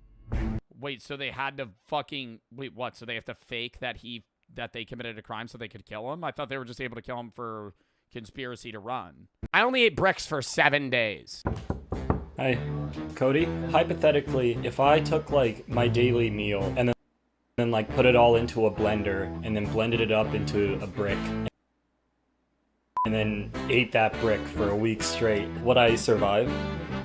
So diet maxing, we're food efficiency maxing now. We're just going to blend everything we eat in a day and then only eat that. I mean, nutritionally, that would be perfectly fine, right? Who did that? Don't we know somebody that did that? I feel like there's a streamer that I know that tried to like diet max and ate like food blocks for like a week. And that's just gross to fucking, dude, because what meal could you blend up into a brick with like water and it not be gross? I think you could do a brick of like protein powder and like fruits, and you could make something like a meatloafy brick that would be okay. But any regular meal, you're not blending up and that being good. Hamburger, well, now you're just saying already ground beef. Protein powder, fuck you, I stuttered. And probably it. I'm gonna die at 23. What would be the best one meal to blend? Like a chicken Caesar salad, maybe? No. I feel like a full meal of, if you blended like eggs, a meat, fruit and vegetables, and water, you would be fine. But you would, I don't think any combination of those things would be at all appetizing. Eating is way too complicated. Imagine a world where everyone just ate one thing. No more thinking of meal prep, no more doing dishes or cooking. Now imagine bricks. Imagine if everyone just ate bricks instead of food. I'm imagining it right now. It feels so good. I'm getting so bricked up. For the next 7 days, I'm gonna be eating only bricks of food. But what do I put inside of that brick exactly? Well, how about I ask my... That is fucking... I'm gonna ask ChatGPT. Hello, ChatGPT. I am diet maxing, and I would like to get all of my needed nutrition in a day in one brick of food, but I also don't want it to taste like poop. Any Rex? Question mark. Love the ambition. That's some next level biohacker / efficiency core energy right there. Crying emoji. If you're trying to get all your nutrition in one brick of food, basically a complete meal compression into a bar, you have a few good paths depending on your goals. Here's a breakdown. You could do the Huel Complete Nutrition Bar, good macros. Dude, they're just recommending fucking Soylent. Jimmy Joy Plenty Bar, Soylent squared in meal squares. Bro, if you want to make it yourself, here's a great formula. You need 150 grams of oats, 80 to 100 grams of whey isolate, 50 grams of peanut butter and flaxseed, multivitamin powder, honey, cocoa powder, vanilla, and cinnamon. That actually doesn't sound that bad. I don't think that's going to give you all of your nutrition in a day, though. Like, after a week, you would start having, like, fucking deficiencies in vitamins. My best friend roommate who's studying to be a doctor. There's something called, like, the perfect plate. Are you FaceTiming someone right now? Yeah. Is this like... Can I blend 4 cheeseburgers down? That's not even funny. I'm imagining the kid that typed that. All I eat is fucking cheeseburgers. Am I able to just like blend that into a... I think that would be pretty good. Science, or is this like... This is like science. This is Canadian government website. Damn.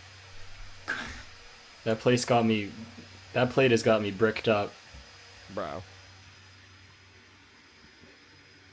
Like the vacuum going in the back. Following this conversation, I genuinely did about like 3 days worth of research to come up with the following recipe. For carbs, we have 9 cups of oats, 14 sweet potatoes, and 4 cups of whole wheat flour. For protein, we have 2 kilograms of tofu, 28 eggs. Yes, this genuinely took me 28 eggs and 2 kilograms of fucking tofu. 3 days to come up with, and 1 cup of chia seeds. For fats, we have 3 avocados, 2 cups of walnuts, half a cup of olive oil, and for just about everything else, I think the avocados are currently ruining this. I think the avocados are throwing off the vibes. Even though I do like avocado, I think that's ruining 14 cups of ruining this. Spinach, 7 carrots, lots of salt, and 7 teaspoons of spirulina. I'm gonna blend this all in with about 16 ounces of almond milk, and if you want to know what the procedure looks like, it's just you just got to do a little.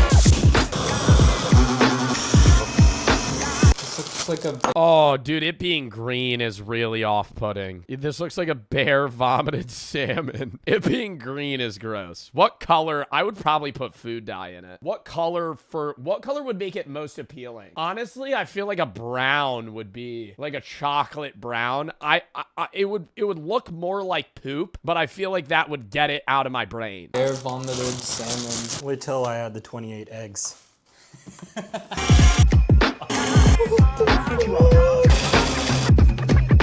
So, oh no. Does he have to cook it? I think from here it's like you have Cody's currently explaining how the Epic of Gilgamesh directly led to the creation of anime. Roman ideals formed out of the Greeks. Right, on a completely unrelated note. You're filming a YouTube video, your friend just shows up. So, you know, like Gilgamesh. Do we have a mop bucket? Oh my god, no, that is so much worse than I thought it would look. And he's putting it in a fucking recyclable bin. I hope it's unused.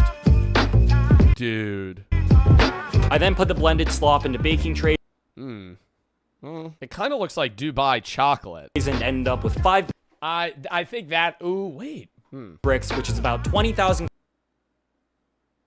Okay. Do I think it'll taste good? No. Does it look kind of like a good pistachio brownie? Yeah. Calories to get me through the next 7 days. So without further ado, let's I think day 7 it's going to be really hard. move on to Okay, here's my daily brick. Let's just go. He only has to eat 1 per day. If he only has to eat 1 per day, that is actual full-on fucking diet maxing. There's no way that's 2,000 calories plus. Go for it. Let's. It tastes like just like someone took a normal meal and then pre-chewed it and then spat it into my mouth. the brick didn't And you didn't gag? taste too bad at first, but after about a meal and a half, I realized that no, it really does. It tastes like shit. I cannot Oh no. describe to you how much the flavor is reminiscent of vomit. So I tried Oh.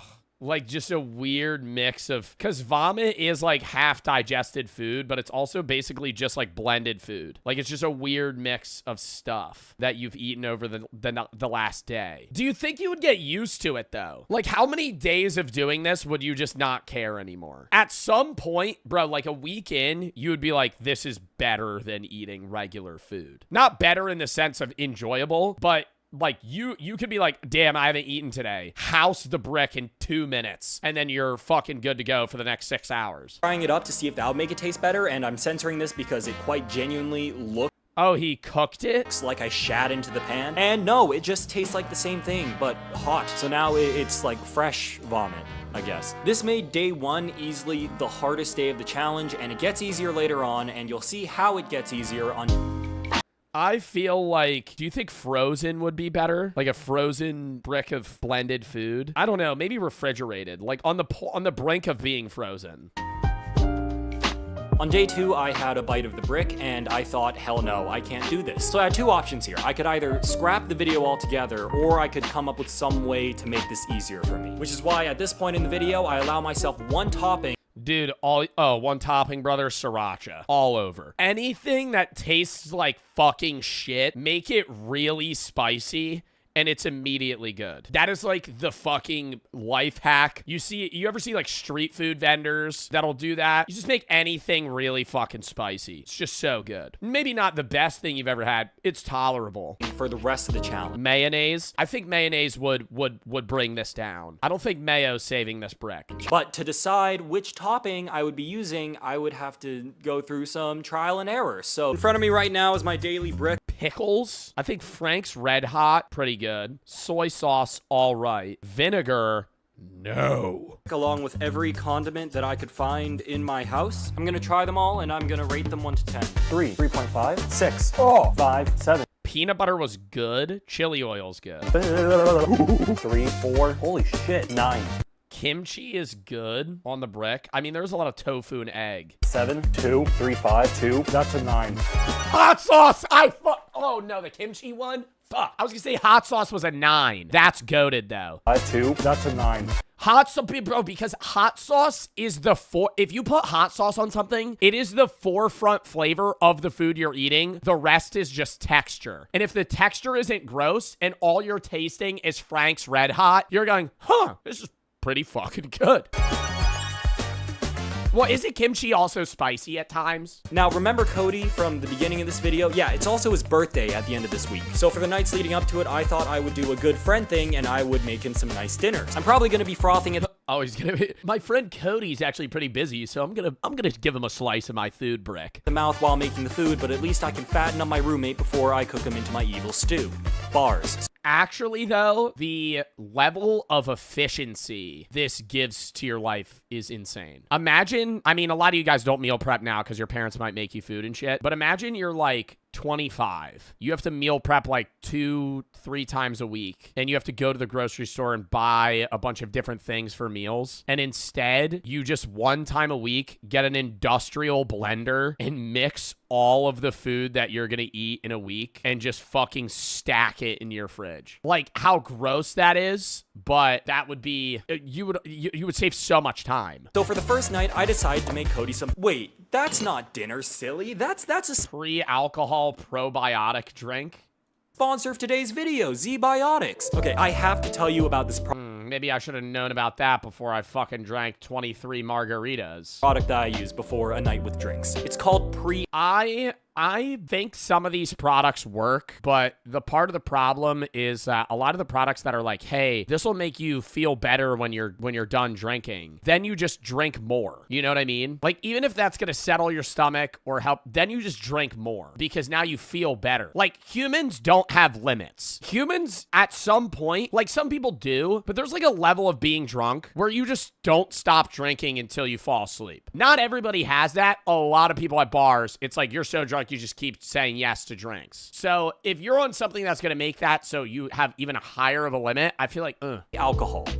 Okay, I know this is a sponsor, but I kind of want to hear this out. Biotics Pre-Alcohol Probiotic is the world's first genetically engineered probiotic. It was invented by PhD scientists to tackle rough mornings after drinking. Here's how it works. When you drink, alcohol gets converted into a toxic byproduct in the gut. This is such targeted advertising. It's primarily this byproduct that is to blame for your rough next day. Now, pre-alcohol produces an enzyme to break this byproduct down. Just remember to make pre-alcohol your first drink of the night and drink responsibly so you can wake up feeling better the next morning. Click the link. I don't know. You think that works? I've never tried one of those before. Thanks again to Z-Biotics for sponsoring today's video.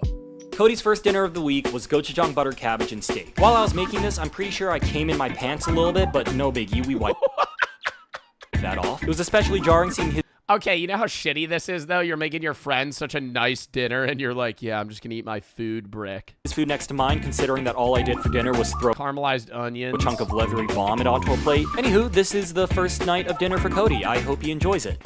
Damn.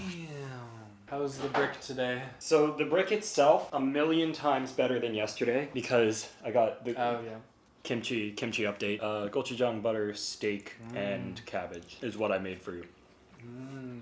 Oh, my cabbage is really good. It's a really good texture. Oh yeah, it's really good. Yeah, it's really good. You want to switch plates? You want to bite of the poop brick? You want to eat some of the poop brick? It's got tofu and eggs in it. It's got everything your body needs. Now this wouldn't be a Kodakai video if I didn't drastically change my sleep. Horrors of DoorDash. Welcome back to the Papa Meat channel. How you doing? How you doing? Coming on sundown because today we're going to be talking about food delivery drivers. I did some DoorDash this weekend, Nick. That's why we're doing this. Let me tell you, the whole operation, the whole DoorDash, the whole food ordering app industry, it's got to change. Oh, I love it. I think it's very inefficient and also fucks over the food drivers. But being able to DoorDash or Uber Eats food at any moment is sick. It's overly expensive for sure. Yes. But I don't think that here's where I think it works is if you're ordering a large amount of food. If you're using DoorDash and you're ordering like $60 of food, it's probably worth it. But if you're ordering lunch, you're going to spend as much money on food as you are for it to get delivered. And that's when it's a waste. For centuries, if you wanted to eat a meal, you either had to go out to a restaurant or cook the goddamn thing yourself. Today, however, you can place an order to a seemingly endless list of restaurants and have it. Who the fuck is ordering ice cream on Uber Eats? That shit is showing up fucking liquid. You're gonna be drinking that.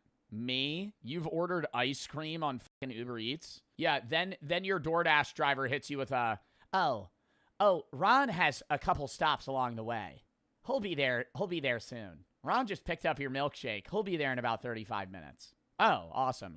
It'll be warm. You can place an order to a seemingly endless list of restaurants and have You it have to refreeze at it. your door without lifting a finger until you have to grab the bag. While many of us indulge. I wouldn't even be pissed at the guy, bro, if he did that. Like, I couldn't be mad at him.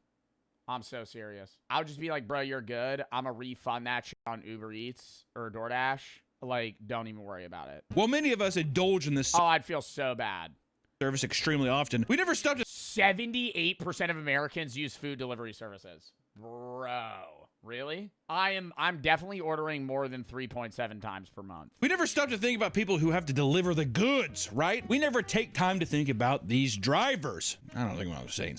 You know, also, I started noticing that after a while, they started taping the bags. It's because motherfuckers are probably... Yeah, opening that shit up and eating out of it. They be putting tape over the drink caps now. That makes me feel safer, like somebody didn't just fucking poison my shit. Or yeah, no, when the bag ever looks like crumpled or fucked with, I'm like, that's weird. But that's why if you're a pro, you got your own stickers and bags to replace stuff. I thought that you were gonna have your own utensil that you're able to squeeze in the bag and Mission Impossible the fry out of the bag or something. Being a delivery driver, whether it's on DoorDash or Instacart. I've had a DoorDash driver before, or it might have been Uber Eats. It only happened once, but he picked up my order and never delivered it. Just ate that shit. This was probably like 3 years ago. I remember being so pissed. I was like, he just never delivered it. He fucking picked up the order, and then it was like 5 minutes. He was driving, and then he just disappeared. And it said order delivered. And there was no picture, no food. And I contacted him. I was like, he didn't fucking deliver that shit. Other people are always hungry. Yeah, no. And I got the money back. So, you know, if you want to eat it, eat it. But, like, I mean, he's going to get fired. You don't make a lot of money. And then it's all based on tips. And then if people don't tip. It's based on tips. And here's the problem of being a driver is it's based off tips. And the tips are based off order price. So if you're a fucking DoorDash driver, you want people ordering like $80, $90 worth of food because then they're going to tip you, you know, 15, 20 bucks. But most of the time, you're going to be getting orders that are like $20. They're tipping $5, and you have to drive so many miles that you have to go there with increased gas prices. You're not breaking even. You're still profiting, but you're making like less than minimum wage in certain in certain moments. You tip delivery drivers in the U.S.? Yes. If I order, I usually tip whatever's recommended. So, like, they have a sliding scale where if you have a cheaper order, they try to get you, they recommend you to tip like 24%. Or something, but if your order's more expensive, then they get you to tip less. Why? Well, because it's like, if I order $150 of food, I'm not going to tip you $45 to deliver it, right? It's one bag. I'm going to tip you like 25, 30 bucks. Like, because I'm giving you like, you know, money to deliver it fucking 6 miles, 8 miles, however far it is. But if I order like a Chipotle burrito, I'm not going to tip you 10% because then you're getting like $2. I'm going to tip you like $10. So I'm basically paying for like half of the order So they have that. If you've ever used it, which most people have, 78% of Americans, you see they have a sliding scale on tip guesses. Tip you get. Dog, $30. Yeah. Bro, keep in mind, I also, dude, I have my own, opinions on tipping. And I think in the US, it's like a shitty situation where like people aren't getting paid because the business doesn't want to pay them. So they work off tips. So it's like, oh, well, if we don't tip them, then they'll get paid later on. Like, yeah, if every single person stopped tipping people would have to fucking up the pay of waitresses and waiters. But that's not the system we live in. So I always say just tip. But I'm also in a situation that I tip more than the average person just because I make good money. Like I'm averagely tipping like 25% at a restaurant. But I'm not going to stay because I'm like, why am I being stingy? High cortisol activity, low cortisol 2026. Recently, there has been a trend on TikTok of people saying they are now choosing to only have female Instacart drivers deliver their goods because male drivers keep messing up their orders. One woman gave her driver a super simple list asking for 1 pack of toilet paper, 1 pack of towels, and 1 pack of chicken. Despite the app stating that the man scanned a pack of chicken, what she got was 240 red Solo cups.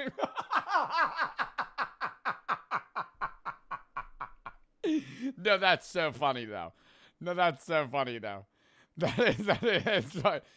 is fucking hilarious. 240 red Solo cups. Oh my God, you're gonna be playing Pong for like 10 years. A refund. You know what? In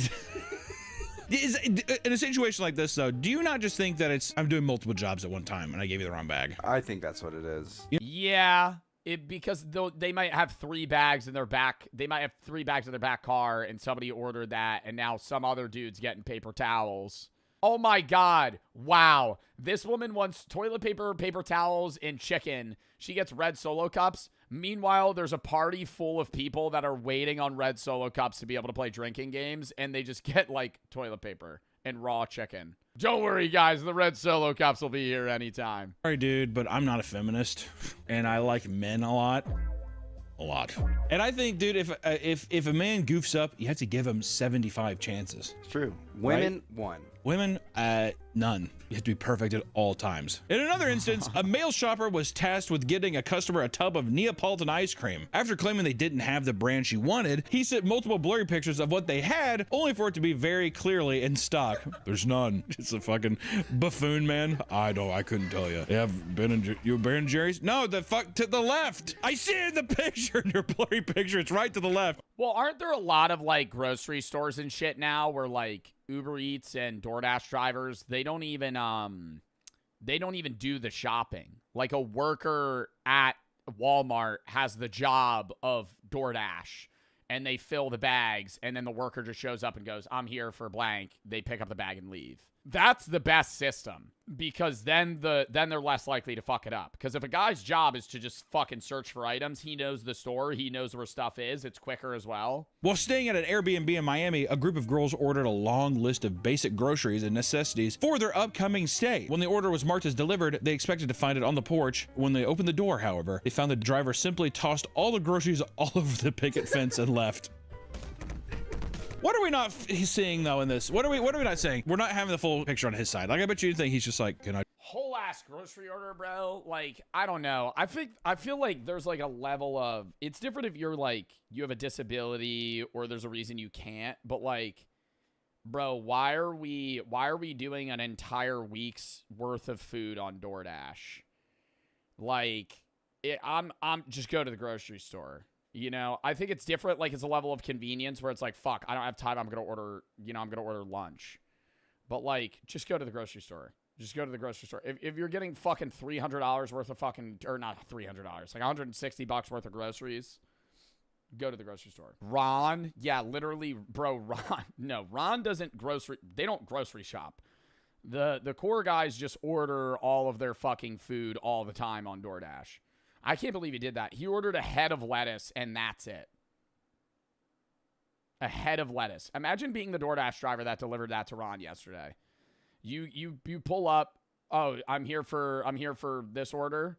Oh yeah, here you go. It's just a bag of lettuce. I've had multiple instances where I've gotten in an Uber. I told you all about this the other day. I got in an Uber XL. I order an Uber XL. I pay for an Uber XL. Uber shows up in a van. I go, fuck yes, dude. We got enough space. We could all sprawl out. Open it up. The back part is for fucking luggage.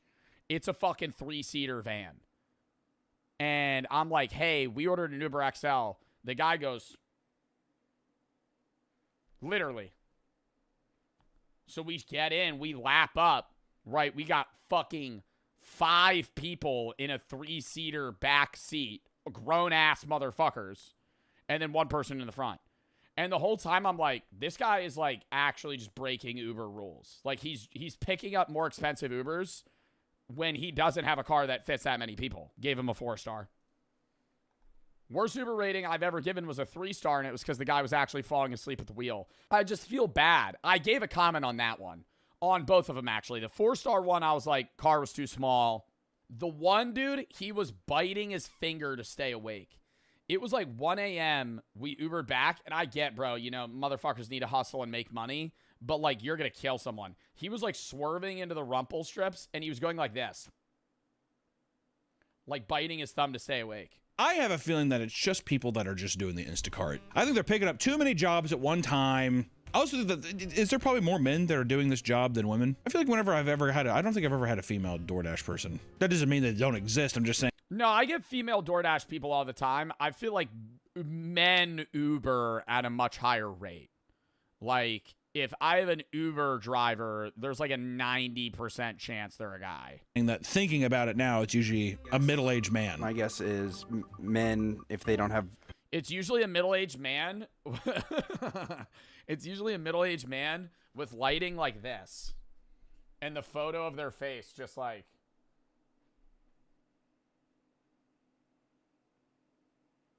And they'll say, and it'll be like, it'll have like their interests. I love reading their bio. That's like my funnest, that's like the funnest thing for me. I click on them and it'll be like, oh, this person's delivering. Knows English, Spanish, French, whatever languages they know. Their rating. And it's always funny when they have a shitty rating. I go, oh, I'm in for a ride. Dude, because like anything below 90% means like people don't fuck with them. And you'll see a guy will be like 84% fucking rate. I'm like, dude, he's about to get like fired. It'll be like loves blank. You got to bring that up. Do that shit. Next time you hop in an Uber, see their interests, bring it up.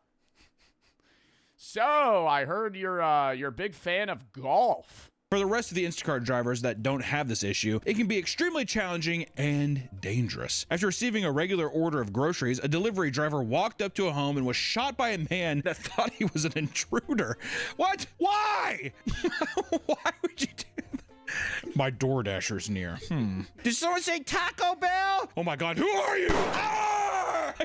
You would sue for so much money, though. Fucking forget that. Unless it's somebody in the house ordered it. It just seems like, I don't know. This is what happened. He told Well, and you're also shooting a guy that didn't even intrude. He's just outside of your house. him, leave it at the door. The guy knocked. You know what? If a DoorDash driver, I'll say this, I'll say this and I'll stand by it. For any reason, if a DoorDash driver opened my door to set my stuff inside, I'd shoot him. Oh, he opened the door? That's, yeah, I don't know.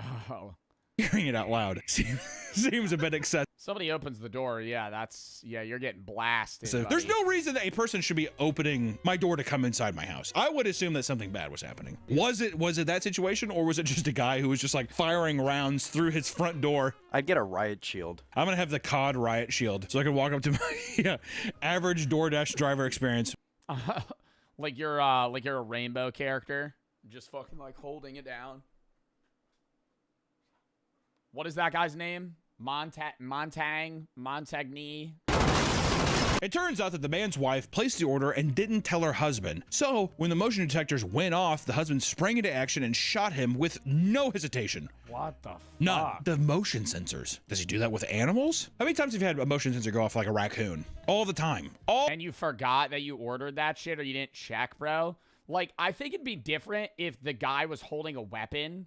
But, like, your motion sensors go off, you spring up, you're worried, and then you see the guy's holding a bag of fucking food that says fucking Chipotle. I'm going, oh. All the time. That's when I bring out my gun. Exactly. That's why I fire aimlessly. Maybe there's... His wife ordered it. Still, would you not... Chat, before you shoot someone, are you not checking, like, oh, he's just delivering food. Whenever a customer places an order, they often feel entitled to have the driver do whatever it takes to get their groceries to their door, no matter how ridiculous of a feat it may become. One shopper accepted an unusual order of 4 24 packs of water bottles, 6 12 packs of water bottles, and 7 4 liters. Yeah, see, that's like fucked up because then you're making that Uber driver carry like a shitload of weight. And why are you ordering water? Of distilled water and 7 4 liters of mineral water. My God. When they reached the customer's home, they requested... My lift is not working, just letting you know. You have to deliver at my doorstep. I live 17th floor. All right, so he's just fucking with him. All right, yo, my elevator doesn't work. You have to carry fucking 140 gallons of water. up to my fucking apartment. You have to use stairs. I want all the water bottles. Please don't cancel my water bottles. Otherwise, I have to complain against you. I don't think that there's a world where DoorDash or Uber Eats is siding with the customer here. The fucking elevator's broken. He's requesting me to carry hundreds of pounds of stuff up 17 fucking flights of stairs to get a $6 tip. Building was broken. Newsflash. It's outside. Come do it yourself. And in the end, the customer canceled the job, leading to the shopper's $8 payment being rescinded and increasing their overall cancellation rate. That's fair. $8? Ah, this is a depressing job. Oh my God. Besides driving people around, Uber also offers a meal delivery service called Uber Eats that is notoriously terrible to work for. Like other food delivery service apps, they pay their workers very poorly. Because of this, some drivers come up with creative ways to earn better tips. Jade Phoenix was a full-time Uber Eats driver. The thing that I see, not with Uber Feets girl. What? I was going to say, not with Uber Eats, but with Uber, the thing that I've seen is somebody picks you up. You usually go, hey, or the driver will go, hey, I'm going to drive you here. If you want to ride back, here's my number. Call me and just pay me cash, right? And then they'll get the full amount. And I've done that, right? And that's a little sketchy. I'm a guy, so it's like a little bit different. I'm not as nervous with it. But it's like, the guy drives me, it's $40, he's making like 20 of it because Uber's just taking a huge cut. And he'll be like, hey, I'm going to be in the area. If you need me in fucking 4 hours, call me. And then I'll just come pick you up. And so that's usually like a better move. Driver who claimed because then they're getting more of the money. Find a and they're just pocketing it. Secret method for raking in insane tips on literally any kind of order. When dropping off people's food and snapping a picture to confirm the order, she would purposely include her feet in the pictures. There is no way that she's getting more fucking money from that. Claims her tip significantly increased after she began this new strategy. She even received additional money on top of the tip after she sent them the original picture. You got way more than expected. $29.68. Do girls like men's feet? Men with feet. It's what psychologically, what is that would lower it, dude. Some dude fucking whips out his dog's hairy ass fucking feet, man. Just in the photo, dirty as shit, long ass toenails. Ugh. Is that? What is the feet obsession? I don't know. That's something I will never understand. Didn't we try doing a foot video and it got demonetized or something? That's the thumbnail. And for whatever reason you want to watch it, it's on Patreon, bro. There's no way. It's not just the customers that are creepy horn dogs, but the drivers as well. After ordering food, a woman in the UK began receiving creepy messages from her delivery driver. She was being asked if she was home alone or if she was married. When the woman said she was taken, the driver began begging her to leave him so he could hook up with her. Leave her, baby! The man got so desperate that he began offering as much as 10,000 pounds. He doesn't even know what the woman looks like. He's just offering a random woman off her name alone fucking $10K to break up with her boyfriend. For her to break up with her boyfriend, there's no way the pussy could have been that good. UK pussy? You kidding me? Yeah. Oh, man. Well, I don't think I can leave them. I don't think just can you leave the Chris at the door? 10,000 pounds, Mom. It shows you their profile. Yeah, but they're not going to be able to see you. See what me can do. While looking into the driver's account to report him, she found it even creepier that his 82% satisfaction rate. Chad, I was telling you, below 90. Listed reasons for delivering was passion. I will say I've had a driver after delivering my thing be like, hey, I love your videos. And I say, oh, thanks, man. And then it's a thing of, you want to hang? Shit like that. God, that's creepy. That's so fucking weird. That is so fucking weird. Exactly. 100 step. Oh my God, bro delivers your food. You want to hang out? No, fuck off, you weirdo. Bro, that or you meet somebody in public, they'll be like, bro, we should hang out sometime. Oh, I've gotten that like twice ever. And I awkwardly have to go, nah, man, I'm sorry, man. I don't really know you. I don't really know you, bro. Oh, we should smoke together sometime. No, I think I'll pass, man. I have no idea who the fuck you are. Don't ever there's no reason to contact me or anyone ever. Or like that girl. Let's just get me out of this, that girl. If it's a girl now just being like, you know how hard it is for someone just to be like, no. I have no idea how you're going to react to that. You know what I mean? No idea. You've been around me when there's been people. So it's always a risk because we've had a lot of, we won't go into details, but we've had a lot of people that are. That, bro, or more often, it's weirder when they're like, yo, you want to hang out? But sometimes it's like, yeah, I respect the hustle, but like, I'll meet somebody. They'll be like, yo, I actually do social media. Could you like follow me? We collab.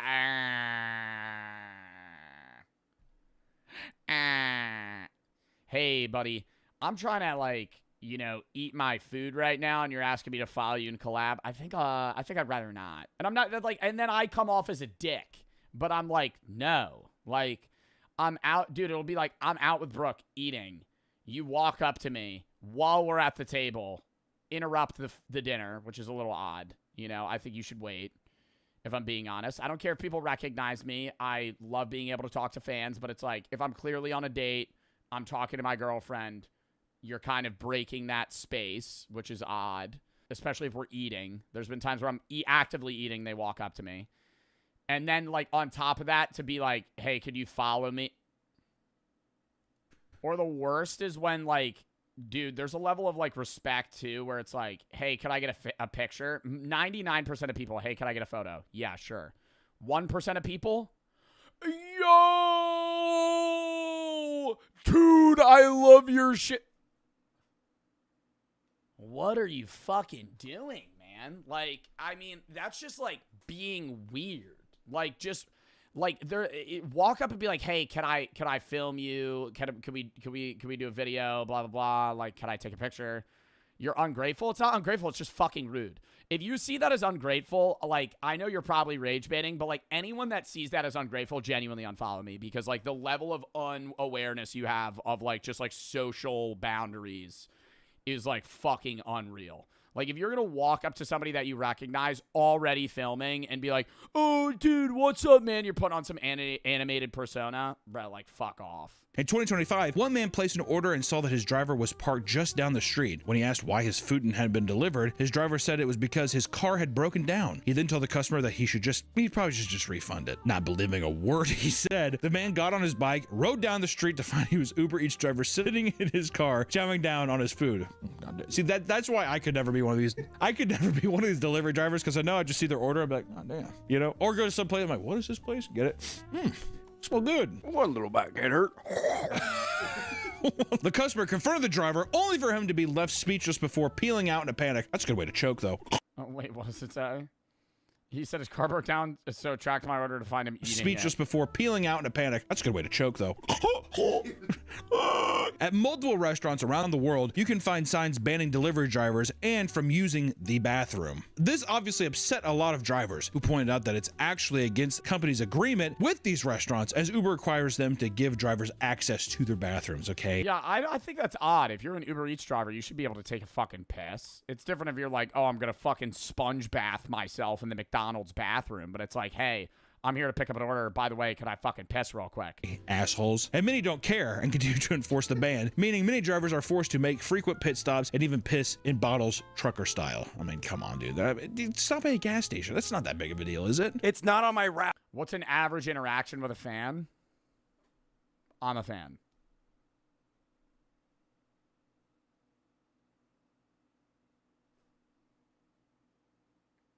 And now I'm me. Yeah. Really? Yeah. Dude, I watch you all the time. And I go, oh, really? That's awesome. He goes, bro, I love your YouTube videos. I was watching you 2 days ago. Can I get a picture? Yeah. Take a picture, tap him up, have a good day. That's it. Regular interaction. But see, you have 100 interactions, you're bound to have like 3 or 4 that are just weird. The common awkward interaction is they go for a fist bump, I go for a dap up, or vice versa, and then we hit the awkward switch. And then it's like, meeting a fan annoy you? No. It doesn't annoy me meeting a fan. It annoys me when they stare at me from 50 yards away for an extended period of time because either A, they're not sure that it's me, or B, they're just too scared to walk up to me, especially if they're in a group and they're all kind of hovering around each other and just constantly looking up and staring at me. It, like, ruins the potential for me to have a fun time if I'm, like, out and doing something nice because they're kind of just, like, stalking me from afar. Like, just walk up to me. And so what I've done now is I've gotten pretty good at, like, if I see them, I know they know who I am because there's, like, a certain stare they give. So I just break that so I don't have to deal with that. And I walk up to them and I go, do you know who I am? And I've never had somebody yet go, no, because it's pretty obvious. Like, they're going, staring at their phone, staring at me. So I just walk up to them. I go, you know me. And they go, yeah. I go, thank fuck. I usually go, I'm sorry, I'm just trying to break, like, the awkward. The only time I've ever denied people of taking a photo was when I've been in a hurry. Like, there was one, literally, while I was coming back from the trip with Jack, there were two guys that recognized me. I'm literally walking to my gate. They're actively boarding. They go, Joe Bart. I go, yeah, bro, what's up? And I just keep walking. And I'm like, fuck, I know they wanted to talk to me, but, like, I had to get on my plane, you know? So it's like shit like that. It's like, I feel bad because I'm like, oh, damn, they probably thought I was annoyed. But, like, I'm not annoyed. I just, like, I got a dip. Even the robots that Uber employs are being targeted and destroyed. In Philadelphia, both restaurants and residents were excited about Uber's plan to deploy delivery robots in the city, but some angry citizens had other plans. Which, dude, fucking clankers, what are you excited? Yeah, or, well, if that happens, if you have, like, a delivery bot fucking try to deliver your shit, it flips over, it can't autocorrect itself. So does the app just cancel your order and refund you? Or do they be like, oh, we need to get a service agent to come fucking fix it? Citizens had other plans. Which, dude, fucking clankers, what are you excited for? Clankers rolling around your city? There's these little drones taking our jobs. The homeless are fighting back, though. I'm glad. After The homeless people in big cities are fighting delivery bots. Only 1 month, multiple robots had been completely destroyed or vandalized. Many were left to decay on the streets as well. Online, multiple videos show people kicking them and sitting on them. Others purposely block and place them off their set path. Oh, it is easy to get food out of them. I wonder how hard the lock is to break. But if you are a homeless person, it's like, you know, you're not really hurting anybody stealing that food. Sitting on them. Others purposely block and place them off their set path, causing them further delayed deliveries. This hate for delivery robots runs deep, my friends. And in fact, one man has an entire social media account dedicated to aggressively screaming and harassing any delivery robots they see in LA. Watch what you do. Don't come at me. Don't come. You're going in a fucking shade. Don't you dare. Arvin is on duty? Wait, are these operated by people? Or are they just giving this robot a fucking name? Come at me like that. No, excuse you. Excuse you. Are you under the Terminator 2 mentality? Wait, what? Most delivery robots are highly autonomous, not remote controlled. There are there's humans on standby in case something goes wrong. That's the same thing with Waymos. Like, Waymos are AI self-driven, but there's, like, people in case something goes wrong. These camps fund, like, a large portion of, like, North Korea's money. Like, I wonder if there was, like, a pie graph or a pie chart, what percentage funds what. Because they don't really have a lot of opportunity for trade. Most countries don't fuck with North Korea for very obvious reasons. And they don't trade with them. And so all of their wealth has to come from in-house. And so I feel like to keep their country propped up, like, the camp kind of runs that. Because they don't pay any of these workers. They just do basically slave labor. City. And it also has a school. This is where Shin goes every day. His teacher wears a guard's uniform, carries a weapon. They export a lot of minerals and coal. Yeah, but I mean, that's not like hyper valuable. Like, that's not gonna, like, their nation, even the best parts of North Korea are, like, very bad. Like, they don't have nice stuff. And teaches obedience above all else. Camp rules are brutal. There are 10 of them. Even the smallest violation can lead to execution. Shin memorizes them all. Rule 1. Wait, what? Execution. Shin memorizes them all. I think it's more insane to me too, like even on the levels of like them having these concentration camps, like killing an adult for fucking up a rule versus like a born in camp child beating them to death in front of their fellow students because they stole 5 grains of fucking wheat. Rule 1. Any witness to an attempted escape who fails to report it will be shot immediately. Wow. Rule 3. Anyone who steals or conceals any foodstuffs will be shot immediately. Rule 5. Anyone who holds or hides a fugitive's possessions, conspires with him, or fails to report him will be shot immediately. The guards enforce the rules without mercy. 내가 총을 꾸려서 뭐 쏘거나 해도 한나 뭐 I didn't feel the slightest bit guilty even though I killed so often 가책을 there. 느끼지 않았어. 일반적으로 우리는 그때 써도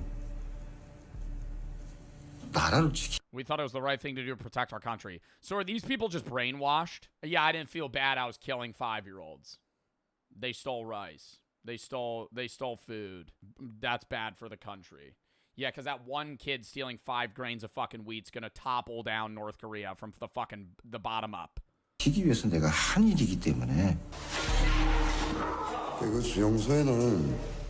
It really does bring up that hard question of like, are the soldiers responsible for things that the nation tells them to do? And I mean, that's ongoing today. It was in World War II with Germany.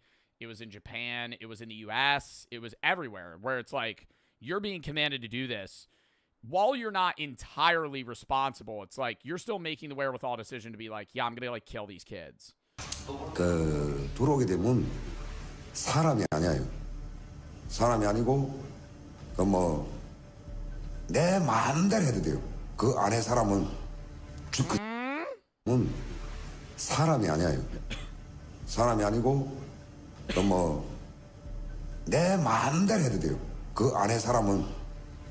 And that's what's fucked is it's like, I think there's like a line they cross where that's how they deal with it in the most fucked up way.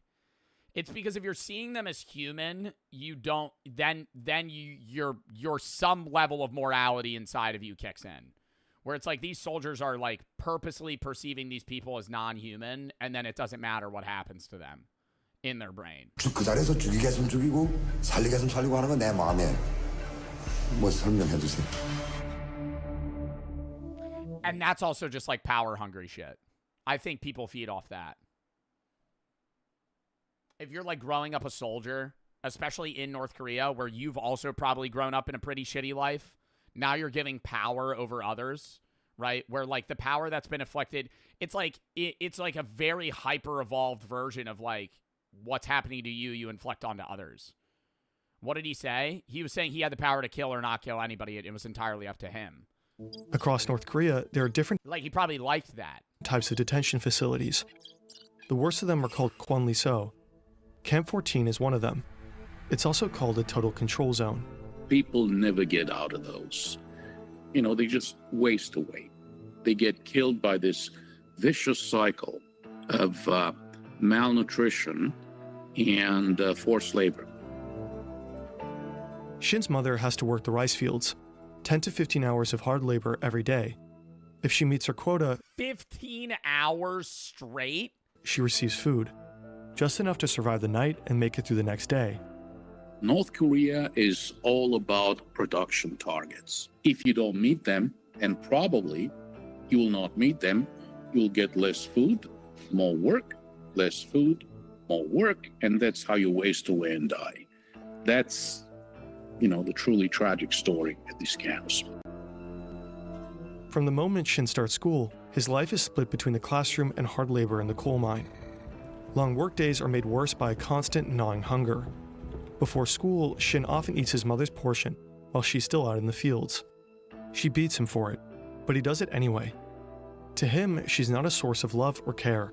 She's a rival in the fight for every meager scrap of food. Wow. This is Shin's meal, served 3 times a day for his entire prison life. If he makes a mistake, his portion is cut in half as punishment. Sometimes he and the other inmates catch rats, the only source of meat in Camp 14. For Shin, this isn't as much as a nightmare. It's normal life. He has never seen the world beyond the barbed wire. unlike this man.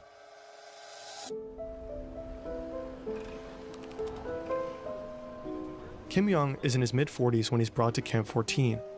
He knows the world outside very well. In fact, he was a high-ranking military officer and vice president of a state-owned company. In his former life, he enjoyed culture, a chauffeur, and all the benefits of being a government employee. Now he's also forced to work in the coal mines. Kim didn't break any laws to get here. His parents... That's what's fucked, because that's how dictatorships work, because you have to bend... You can't just be an all... You can't be an all-ruling dictator without people below you.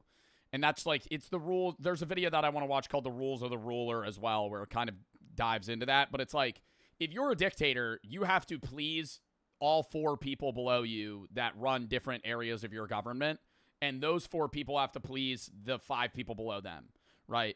And at some point, you don't have to please people anymore because they just have to bend to your power. But you have to keep people in power happy, otherwise they will turn on you. So that's why Kim Jong-un never gets turned on, because he keeps the people right below him happy, because they lived a shitty life. He brought them out of it and said, hey, if you just follow my rules and do what I do, you'll have power, you'll have a chauffeur, you'll have a mansion, you'll have a nice wife, you'll have this and this and this and this and food and cigarettes and weed and fucking whatever the fuck they want, right? And they'll go, okay. And so they'll just do whatever he says. Kim didn't break any laws to get here. His parents did. In North Korea, this form of collective punishment is called yunjoje. Wow. Guilt by association. Up to 3 generations can be punished for crimes of family members. When Kim was a child, his father and brother were accused of spying for the United States, enough to execute them. After that, Kim was brought to an orphanage under a new name. It took more than 40 years until someone found out about his true heritage. Even Kim himself wasn't aware of the supposed crimes his family allegedly committed. And that's insane! He didn't even know! He didn't even know. Oh, sorry, no, now you're gonna fucking get stripped of everything. There's absolutely no judicial process. This is extrajudicial punishment. They'll just, take you away in the middle of the night, together with your family members. You just disappear. That's how it goes. 대낮에 잡아가는 건 없어요. 다 밤에 그냥 원래 그냥 어느 순간에 와서 싹 다 쓸어 가고. Without the neighbors noticing. So one day you're just living your life like in whatever, if you're in the city in North Korea or wherever, and then the next day your neighbor just disappears. Wow, and then you just don't talk about it. And it's just like, but it's just unspoken. It's like, oh, he disappeared. We know where he is. 정치범 수용소에 가서도 그 가족들은 우리가 뭘 잘못해서 왔는지 그걸 모른다는 거죠. Fear is the most powerful tool for prison guards to keep inmates in line. During Kim's time in Camp 14, a total of 25 inmates are executed. One day, he witnesses a fellow prisoner being killed for collecting chestnuts that had fallen from a tree. Kim's chestnuts that had fallen from a tree. Were they even being used? Spends most of his days underground. Hours and hours of endless work with no sunlight and no mercy. Kim struggles. He's never faced labor like this before. Mistakes are inevitable, and every one of them is met with the punishment of a guard who never leaves his side. Do you think he had like an internal wow moment? Because he was a high-ranking military official, and then now he's being sent to where he probably had to send other people. One day, a guard strikes Kim with the butt of his gun till he falls unconscious. For the next 2 days, he only receives half his meals. After more than 2 months of living like this in Camp 14, Kim decides to end it. Following a long day of work, he steps into the elevator of a mining shaft. The metal cage ascends until it reaches a height of around 2,000 feet. He pulls the safety pin, and the elevator falls. But Kim survives, and the vicious cycle goes on. When Shin is about 6 or 7, the camp's borders shift. His village is merged into the neighboring Camp 18, just across the river. It's said to be slightly less brutal than Camp 14, but for Shin, life hardly changes at all. Oh, he got moved to a different camp over?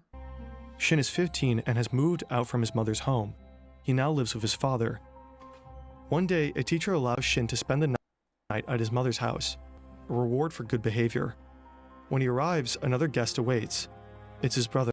Wait, he got awarded for good behavior, but he tried to take his own life in an elevator. Did they just think it was an accident or something? One day, a teacher allows Shin to spend the night at his mother's house, a reward for good behavior. When he arrives, another guest awaits. Oh, it's the previous kid. It's when he grew up.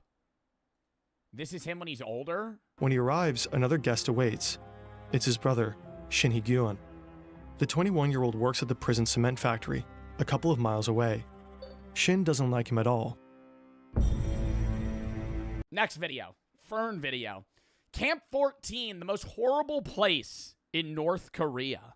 We've done a lot of North Korea reacts, but they're all very interesting because it's so, like, crowded. There's so much mystery around North Korea and what they do, how they function, what they do to their people, how bad the lives are. I've never heard about Camp 14, so this is going to be interesting.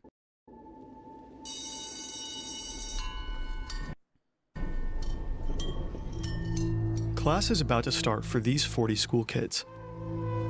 Like every week, the teacher starts searching everyone's pockets. This time, he finds something on a little girl. 5 kernels of grain. The teacher snaps. 5 kernels of grain. They're searching their pockets before school starts. 5 kernels of grain is bad. Like rice? And commands the grain like wheat. Girl to come up front.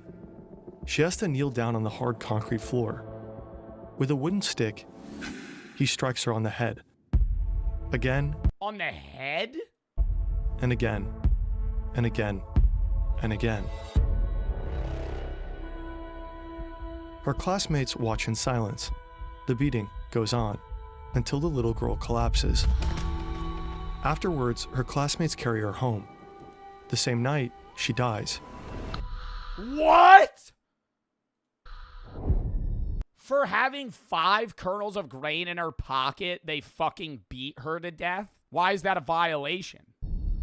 The little girl and the other 39 children are all inmates in one of North Korea's deadliest prison camps, Camp 14. Oh my God, no, we did hear about this in the Johnny. We didn't hear any specifics about it, but we heard about the camp, the Johnny Harris video, where you could see the camp and the outlines of it.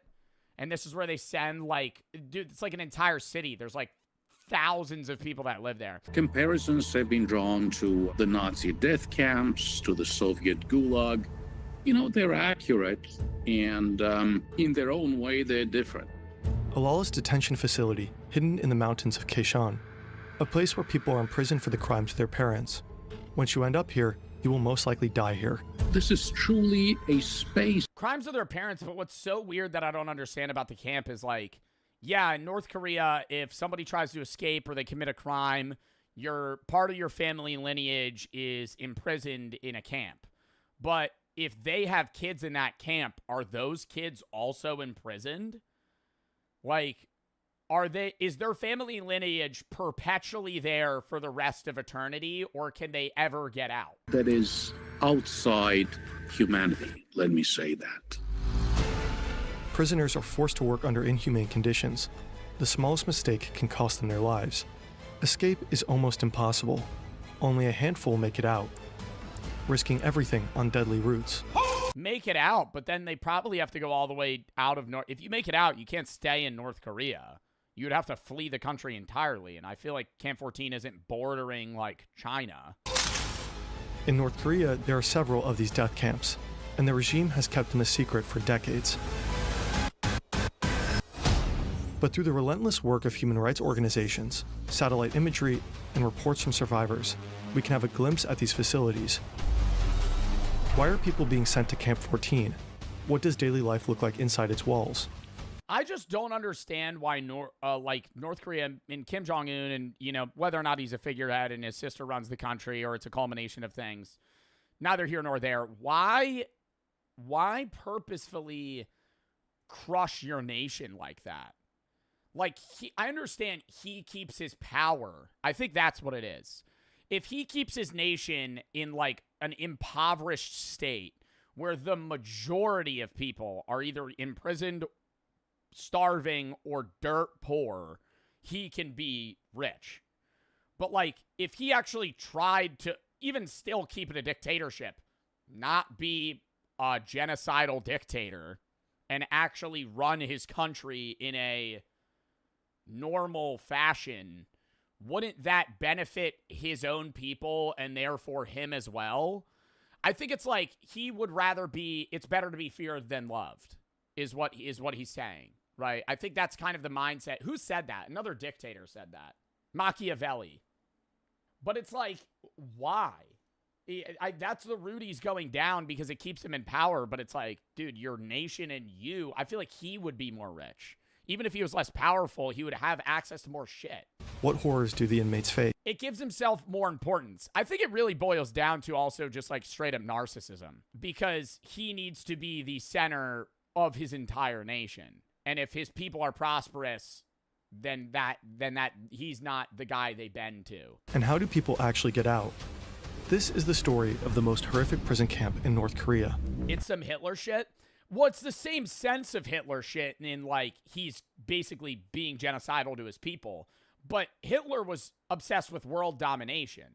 Kim Jong-un's not obsessed with world domination. Kim Jong-un cyclically develops nuclear powers and fucking scares other countries till they defuse the situation. He steps back a little bit and he gets aid, right? And he kind of just does that over and over again to farm wealth for himself and his higher-ups, but still keep his people even like well below the poverty line, like dying poverty line.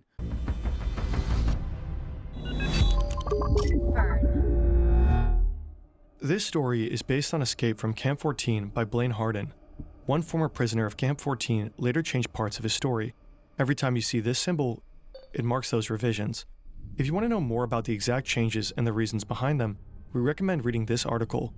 Since North Korea did... I would just be so worried, even as a North Korea defector. Like, if you left North Korea and you wrote about it, don't you think that Kim Jong-un, at least in part, his insanity, he hires some people to try and track these people down? Like, even if now in modern day you live in, like, Switzerland, or you live in Germany, or even the United States, I could easily foresee, like, Kim Jong-un trying to hire people to come kill you. Like... because he doesn't want you to talk shit about him. Like, that's how tight-knit this is he, like, they hate satellite. I wouldn't be surprised if they have shit underground now, or that's what he's planning to do, because then that keeps shit under wraps. Because he could say all the time, no, we don't have death camps, but, like, you could see them on Google Earth. But now if he puts it underground, you can't tell. Denies the existence of these camps, independent verification is not possible. Shin Dong-hyuk is just a young boy when he witnesses the little girl being punished for having food in her pocket. Shin has no doubt she deserved it. After all, she stole food. And at Camp 14, stealing means... Stole food, bro. 5 fucking grains of wheat? What is that, 2 calories? Or is that just supposed to be indicative that, like, she stole more? He doesn't question it. He knows nothing else. The camp rules are... It is brainwashed. It is. He's grown up in a camp where, in his mind, it makes logical sense that she should die. Because that's all he's known. It's like... I don't want to tune it to, like, being told Santa's real, but it's like, when you're a kid, you tell anybody anything, they're going to believe it. And if you grow up in a genocidal camp, and they teach you, hey, like, stealing is so wrong that you should die for it, he's probably not even going, wow, that's terrible. He's going, oh, yeah, you know. Reality. He's real, though? Yeah. Shin was... Oh, you mean Santa? No. Was born in Camp 14, but his parents didn't fall in love. They were assigned to each other by prison guards. Intimacy... I'm sorry, bro. And I feel like there's an argument to be made where, you know... Hey, Joe, you might have younger viewers that still believe in that. Bro, you like still believe in that shit? We're talking about genocidal dictators in North Korea, and in the back of your head, you're like, oh, I hope Santa's going to get me presents this year. I'm sorry, man. Like, you just shouldn't be watching me if you believe in that shit. Like, I'm not going to do this facade anymore of like, oh, you know, fucking, bro, come on. Like... between men and women is strictly forbidden. If a woman becomes pregnant without... We're watching a video about a fucking genocidal camp, and people are like, but Santa's real, right? Permission. Intimacy between men and women is strictly forbidden. If a woman becomes pregnant without permission, both she and the baby are shot. What? Wait. Is strictly forbidden. They were assigned to each other by prison guards. Intimacy between men and women is strictly forbidden. If a woman becomes pregnant without permission, both she and the baby are shot. Without permission? How does she get permit? What do you mean? She has to ask? In Camp 14, there is only one way to have a child. Promotion. Those who work hard, and more importantly, snitch on others, may be granted a reward marriage. This is how Shin Dong-hyuk and his older brother Shin Hee-gyun come into the world. But they don't grow up as a real family. I do want to question the moral. I think it's a survival in that sense from the parents' perspective. But in that scenario, wouldn't you say, like, why are you having a kid? Maybe in hopes that they get out of it, or like going back to a regular, because they're saying promotion, so I'm assuming maybe you live a better life in the camp and you're able to go to school rather than just do like slave labor over and over again. But it's like now this kid's basically being born into slavery. Their mother never talks about the past. And they probably don't even have the option. It's like you're allowed to have a kid, but I feel like it's also just like, no, you're going to have a kid. Hey, you've been good. We're going to reward you. I don't want it. No, you need to take it. Like, that's probably what it is. Their mother never talks about the past. Shin has no clue why his parents were imprisoned, and it probably wouldn't matter anyway. Oh, but he does know that they're in a prison camp. It's all about suspicion. You know, you don't have to be an anti-regime character. But if you're suspected of being anti-regime, of being a wrongdoer, a wrong thinker, of having engaged in wrong associations, they will send you to the camp. This is Greg Scarlatoiu. He's president and CEO of HRNK, the Washington-based Committee on Human Rights in North Korea. For years, Greg and his team have been investigating human rights abuses at these camps. Like many others, Shin will most likely stay in Camp 14 for the rest of his life, even though he never committed a crime. This is the house Shin and his mother live in. Along with his mother's promotion came slightly better housing. Okay, so that's answering my question. Because I kept saying, why would she have a kid if it's not, it's helping her. She gets a better house, better room, maybe she doesn't have to share. Like, they're able to live not a normal life by any means, but like, they get their own space. They share it with 3 other families and never mind. Sleep on the floor. Holy fuck, they don't even get a bed? So they just sleep in a bare bones house, no furniture, nothing. So it's just a roof, no AC, no heat. It's just to keep them out of, like, the rain. They share it with 3 other families and sleep on the floor. Oh my god. There is a single light bulb in the kitchen. Electricity works for just 2 hours a day. There's no running water, no furniture, no shower, and barely enough food to survive. Bro, like, I always, see, this is like such a weird, because like, that's evil. That's evil, right? And can we agree? I think there's a difference between bad and evil people. This is like another level of, you're not even human anymore. In the most I don't even care if that sounds fucked up. Like, if you're willingly putting hundreds of thousands of people to do this, you're not a human, right? Like, you have no moral groundings. It's not like you fuck up and you're just not seeing the right way and you're ignorant, right? Because a lot of bad people are bad out of ignorance. This is bad not out of ignorance, out of the willingness to go, I'm going to fuck over and murder hundreds of thousands of my own people for the sole purpose of keeping me in power and keeping my narcissistic ways the way they are, right? Kim Jong-un gets to eat whatever the fuck he wants. He gets to smoke expensive cigarettes and have nice whiskey, and his people are dying in camps in the middle of the fucking woods. The building is part of a model village. Like, how do you do that? I don't know. Like, I understand he wants to keep himself in power. It's like, you could still be the leader of North Korea and not do this to your people, man. One of many. Camp 14 is estimated to and then they open, and then it's just so weird. Like how they opened tourism for like a week, and then all these vloggers came, and they were like, yeah, this is fake as shit. It's clearly guided. And then they immediately close it, right? It's because like they're trying to get tourism maybe for money, but I feel like it's propaganda.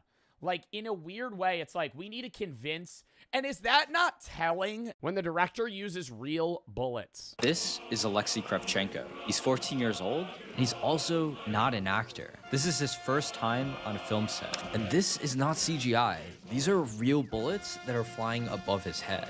And these are real explosions that they're running from.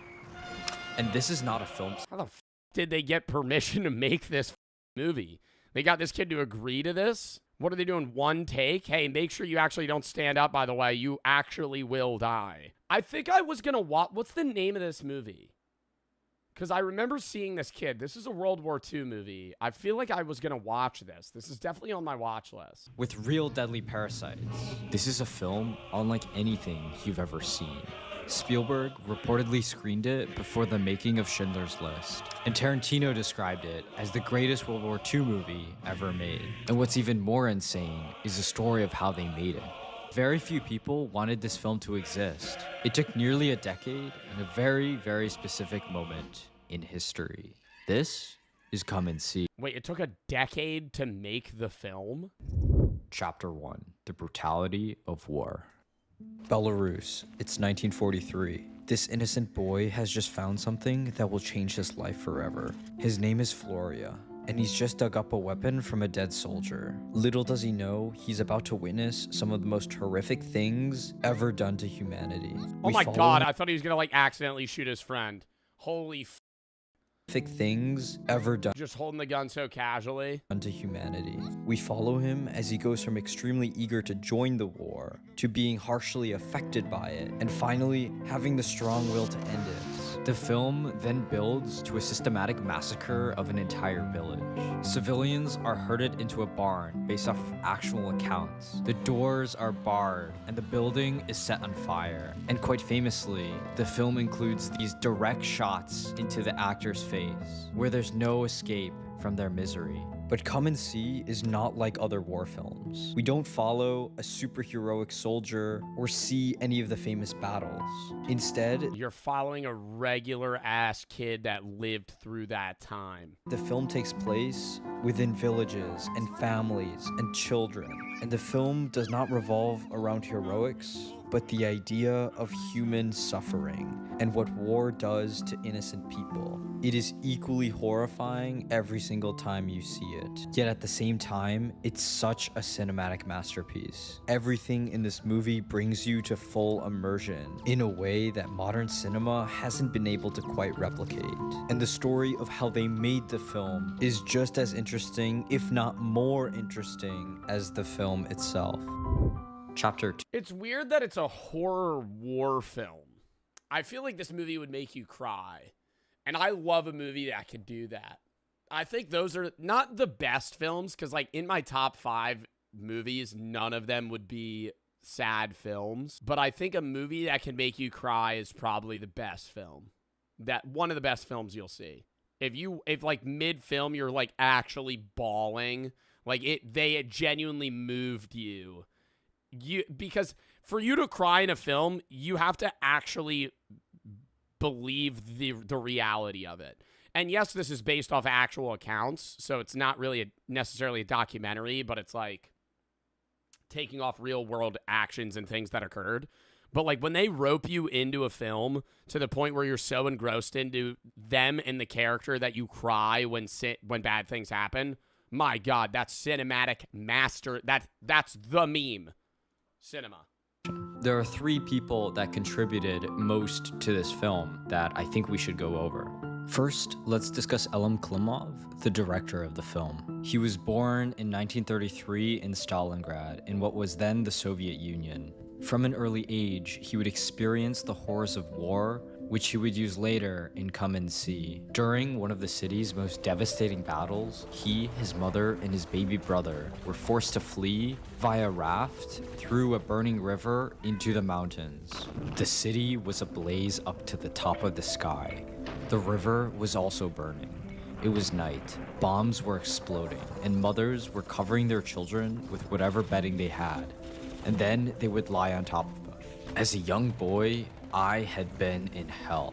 This experience through hell would live with Klimov forever. Yet despite these beginnings, he eventually found his way into film. He started his career with comedies and satires. Nearly every film that he's made has faced some form of interference, delays, or even bans from the Soviet authorities. Yet despite the censorships, he would go on to make these types of films until 1979, when something terrible happened. His wife, Larissa Shepitko, also an acclaimed filmmaker, had died in a car accident. And to say that her death devastated Klimov is a gross understatement. Shortly after her death, he fell into a deep depression, turned to alcohol and created a 25-minute documentary honoring her legacy. And even more notably, well, we talked about this previously too. When men lose their wives, they're much worse off statistically than women losing their husbands. Because when you think about it, who, as a man generally, the only people that truly like interact with you on a deep level are your mom and your wife, sometimes a friend. But I'm saying, like, men don't really open up to other men. They don't really have deep conversations with other men. And so it's a lot harder to lose that person when you have so few of those people. Women are not always, and I'm not saying this is applicable to all men and all women, but women generally can fall back on other women a lot easier than men can, because you don't have that stronger relationships with men.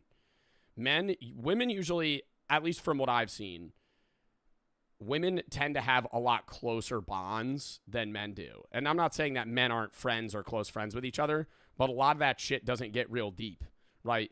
Guys get real deep when they get drunk, right? And you're like, you know, man, I really love you, bro.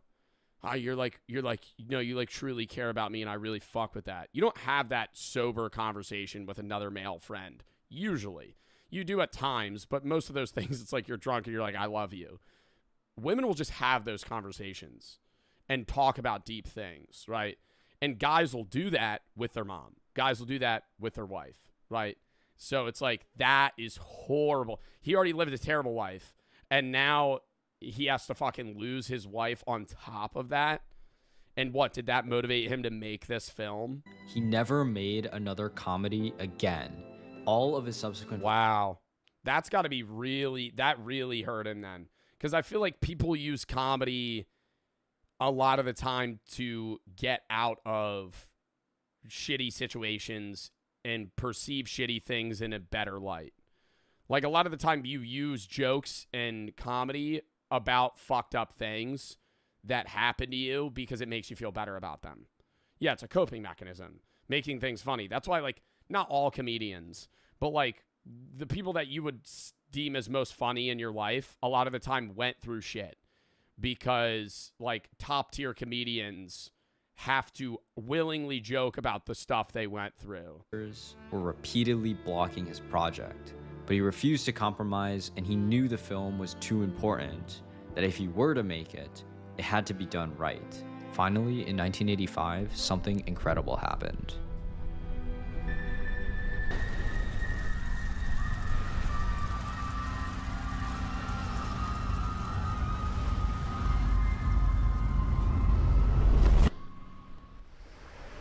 This is Hattin.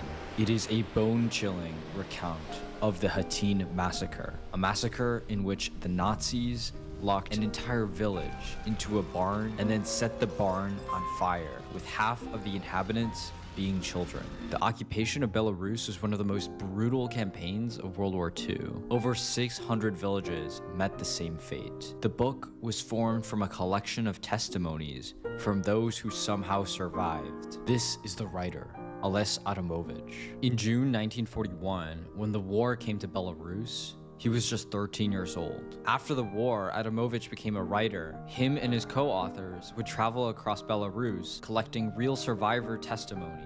He ended up co-writing the novel Hattin, which would become one of the primary sources for Come and See. Several directors were pitched to adapt his stories, but Adamovich refused them all. He insisted that there was only one director who could do the material justice. Together, they would create something that didn't glorify war or turn it into an adventure story, but showed as it truly was. But even with Adamovich and Klimov's clear vision, the film remained censored for years until 1985, when the 40th anniversary of Victory Day finally gave them the opening they needed. They had the green light, but they still needed one more piece: the boy.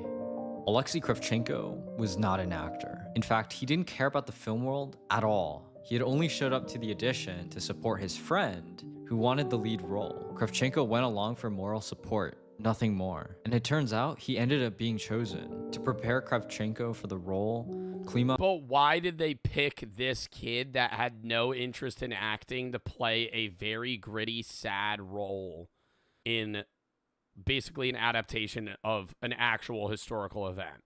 Put him on a strict hunger diet. For days at a time, the 14-year-old would only drink water and run long... They made him starve himself, oh my god, to make it look like he was like in in a famine, like just fully like thinning himself. Distances to lose weight. Klimov was also deeply concerned about the potential psychological toll the film would take. Oh my god. Well, because they were making him like method act almost too. Like not even just lose the weight to fit the, I guess, physical sense of the role, but also like make him feel and look exhausted constantly. The lead. To protect Kravchenko, Klimov brought in a psychotherapist trained in hypnosis. The plan was to hypnotize Kravchenko during the most violent scenes so they wouldn't traumatize them. But after testing, they discovered that Kravchenko was not susceptible to hypnosis. Kravchenko would later describe the shoot as the happy recollections of my childhood. After the film wrapped, Kravchenko did not act again for another 13 years. Chapter 3. Making Hell on Earth. From the very start, Klimov had one guiding principle: tell the truth. Klimov's goal was to capture as much realism as possible. Each member of the cast and crew felt a huge responsibility to those who had died. As Klimov said, "I have the will to tell the story for truth, even if it takes 9 months to make the movie, and even if..." Well, that's what sucks about a lot of American like war films is we like broadcast ourselves as the heroes and the victims a lot of the time when we're the ones that are like actively just fucking killing innocent people.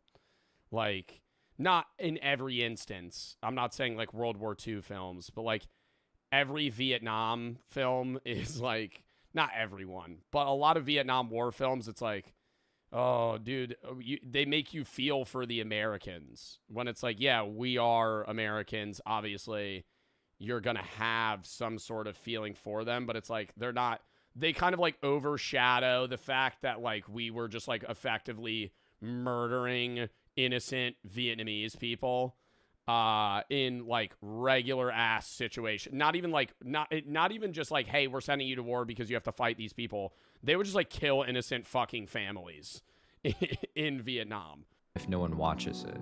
The production designer Viktor Petrov initially tried using pyrotechnics for the explosions. But when Klimov saw the results, he wasn't satisfied. The explosions didn't sound real, they didn't feel real.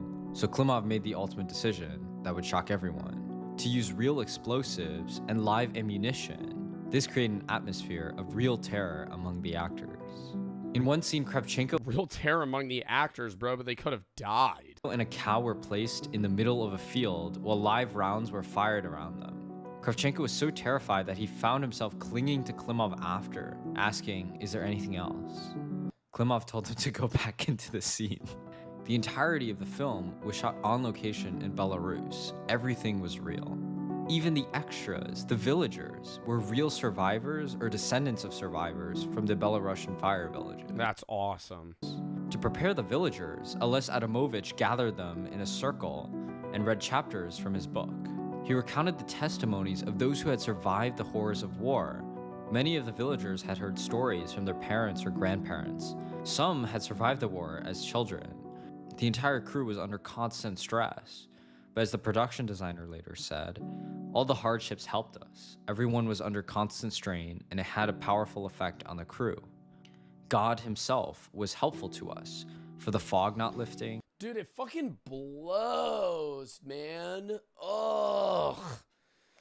Oh, this is making me sad. This is making me sad. Stop. For the special effects to work, for the crowd scenes with the locals and army personnel to work in harmony. Chapter 4. Truth. It's horrible that humans are like the biggest threat to ourselves. Like, obviously, we're all going to die one day, but like all of the horrible things that happen to humans, yes, there's natural disasters. Yes, there's disease. But like most things that you cite historically, it's like, yeah, other humans effectively murdering, torturing, and committing genocide against other people. And yet, Despite all this gore and destruction, I always wonder how like they showcase like utter shock so well. this is Roger Deakins, widely considered to be the greatest cinematographer. I never understand how movie actors do that. Like fully get into the brain and mindset of somebody living in that instance. Of all time.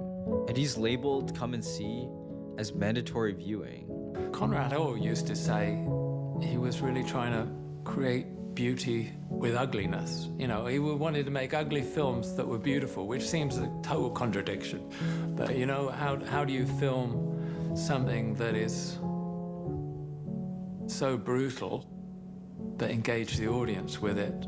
That's the key to the film, in a way, that the horror is something you imagine right until the end, when obviously you see the real footage, and then Klimov is basically saying, I could have shown you something much worse. After screening in East Germany, a former soldier who had been stationed in Belarus approached Klimov and said, "Everything you showed is true, but I tried to forget about it and never told anyone. Now, when my children see this film, I don't know what to tell them." And for some reason, even decades later, the film seems more relevant than ever before. As the writer Joseph Brodsky once said, in a real tragedy, it is not the hero who perishes, it is the chorus. Like that, dude, that is, like, this kid's 14, and they made him look so disheveled.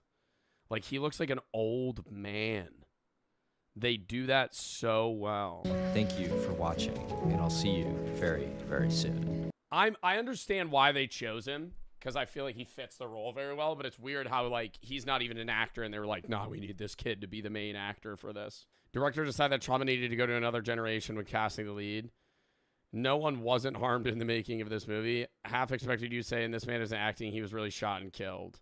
Why isn't there a hero? I don't glorify war. Damn. There are a few war movies that do that well, though, outside of that. But there are a lot where it's like Inglourious Bastards is one of my favorite movies. But it's not like, I don't want to say it's not accurate. It's a fucking Quentin Tarantino film, you know? Like, it's not a true, like, war movie. You know what I mean? Like, there's war movies that are, like, for entertainment, but also have, like, showing a purpose.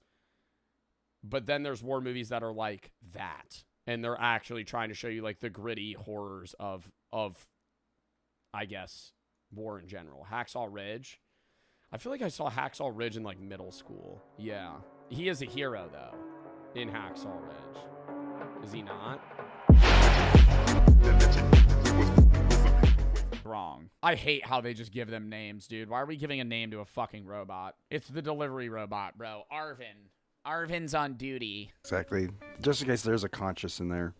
Hey, buddy. Hey, delivery robot driver. Hope you're having a good day. You will fall. After all this, Uber still plans to keep the robots in the city, claiming they were designed to be tampered with and send alerts when they break down. There you go. They should have them explode if people mess with them. Yeah, exactly. They let out just straight fart spray. You get near it and start fucking with it, it just starts spraying you. You just reek of shit the next fucking 3 days. Oh, you're Klinger. 5, 4, what? 3, 2. I mean, Akira. Mark Rober type shit. Yeah, just fucking sprays you with mace. Straight bear spray to the eyes. Move out of the fucking way. I have somebody's Arby's steak nuggets to deliver. If you don't move in 3, 2, 1. Like Sarah Connor. Ah! It's probably well known by now, but DoorDash as a company is extremely, extremely evil and has been caught treating its workers horribly on multiple occasions. What's fucked up is it's still an app on my phone. Is that food addiction? You tell me. Recently, the company had to pay out nearly $17 million to its drivers because from 2017 to 2019, it was caught using customer tips to subsidize drivers' base pay rather than adding tips to the overall payout. That is so fucking scummy. I'll do you one better, Nick. Well, isn't it also proven that, like, there is a, like, somebody, I don't know if it was DoorDash or Uber Eats, but there was, like, a whistleblower that said that these apps, number one, or adding priority, like if you pay $3 for a priority order, it does actually nothing. It's like a myth. It's just farming money out of you. And then on top of that, like they have a system, like an AI like computation thing to give a desperate rating to its workers. And the higher your desperate rating, the lower the order like monetary amount they'll give you. If you're somebody that works for like Uber Eats and you are really scrounging for cash, you're going to have a high desperate rating, and therefore they're just going to give you the shittiest orders because you're just bound to take them. And so if you're like more of a casual Uber driver, they're going to incentivize you by giving you better orders that make you more money, like per order. Like a desperate Uber driver might make more money, but they're doing more orders that are shittier. I don't know if that's like definitively proven, but I remember that was like a big thing like a little bit ago. Okay, order some Taco Bell. Yeah. All right, well, they got me. It's gone. Definitely not downloading it as soon as I'm done. Definitely not reinstalling that app in 15 minutes. Well, here's the weird thing is, are they owned by different companies? Like, is Uber Eats and DoorDash competitors? Because when you use both of them, they're identical in UI. Like, if you use, I've used both. They're identical. Isn't that not weird? Like, if you use them, like, it looks slightly different, but, like, the same scroll page, they just look the exact same. Like, if you're on the app, you have no idea which one you're using. They're definitely not identical. They're very similar. In 2025, air traffic control workers up in the tower at Chicago O'Hare Airport noticed a small red car driving across runways and into restricted areas. Wait, what? Delivery driver finds way onto secured areas at O'Hare Airport, drives miles before being spotted. And into restricted areas. What the hell is that? Little Dr. Seuss car driving across. When they alerted Were they doing it? Were they just like insane driving on the runway, or were they trying to like get a shortcut to deliver food faster? Airport security, they stopped the car and discovered a 36-year-old man trying to fulfill a DoorDash delivery. I'm on the tarp. Oh, sorry, I'm lost. I don't know how I got here. I was just following the Uber Eats GPS. Back. Did I take a wrong turn? Oh, God! Like flying right above him. Whoa! How could you get in this area? I think he's just an old guy who got He's lost. 36! Yeah, he's not an old guy. I mean, you'd have to pass barriers, dude. I feel like you'd have to drive through a fucking fence. Like, you can't just mistakenly drive onto a runway. Like, he was right next to an airplane. An old guy who got lost. Yeah, if he was an 84-year-old man, I'd be like, well, yeah, he's what he's supposed to do. 36 and being like, well, I don't see why. How did you get there? How did you get past the gates? Do you think it's not even get past the gates? Like, airport runways are so big. Chicago O'Hare Airport is so massive that it's like for him to get to an airport gate, he had to have driven like 2 miles on this fucking runway. Like, he had to have been passing planes that were actively moving around him. he just did, I have a DoorDash, and they're like, and they open the gate? I mean, what the fuck happened? Apparently, he just drove straight through the gate at the front of the tarmac and began driving for miles up and down the active runway. I mean, there's planes everywhere, dude. Well, once they saw him, they probably grounded everything. You know what? The thing earlier, your flight gets delayed. Sorry, there's actually a man in a smart car that is driving around our runway. We will be taking off as soon as he gets the fuck off. Men doing this are so stupid. Where am I supposed to go? What terminal are you at? What gate? It was determined that this was somehow completely unintentional. An investigation ended up with the man being let go without any charges. How did he unintentionally drive into an dude? Because it's like, right when you notice you're on a runway, wouldn't you just turn around? Like, okay, sure, he drives through the gate thinking that he's going into a gated neighborhood. But then the second he's on like a tarmac and he's seeing fucking planes land, I feel like he'd be like, oh no. Like, why would he continue driving up and down? Regardless of how insane some drivers act, it's hard not to feel bad for them, considering that working for DoorDash is extremely draining. Unfortunately, however, some drivers take out their frustration on the customers. After trying to surprise their partner with some Asian food, one woman was shocked to see that her driver had sent her a picture of him next to a dumpster and peeing on their meal completely unprompted. Completely unprompted! How do we... See, this is what I'm saying, though. How do we know it's completely unprompted? We're only getting one half of the story. I think so. Don't be wrong. I think these things do happen. Some just people freak out. But I think when people make these stories, you're leaving out a little bit of information, aren't you? What did you do? Hey man, how you doing today? I think it's some stuff that's just being like, hey, just let you know I'm in line, whatever. I'm in line because you get a message like that from DoorDash sometimes. I'm in line, picking up your order! Exclamation point. I bet some person would be like, make it quick. Just a little. Just so. Yeah. Piss them off. Where are you? Where are you? Why are you driving so slow? Okay, buddy, fuck you. I just wouldn't deliver it though. I wouldn't pee on the order. No, you know what you would actually need to do? You don't pee on the order, you still deliver it. You just shake the bag up. You go, "Oh, there's liquid." Fucking put it down. Still good food, but it's like, oh, now it's all over the place. I'm sure piss all over it. Appalled fries all over the bag. By this, the woman asked what was going on. You bitch, I piss on you. And all he said was, and I quote, "You bitch, I piss on you," before ending the conversation. I don't know. Where is I have? DoorDasher's name is Negman. Where is I have? Front porch. All he said was, and I quote, "You bitch, I piss on you," before ending the conversation.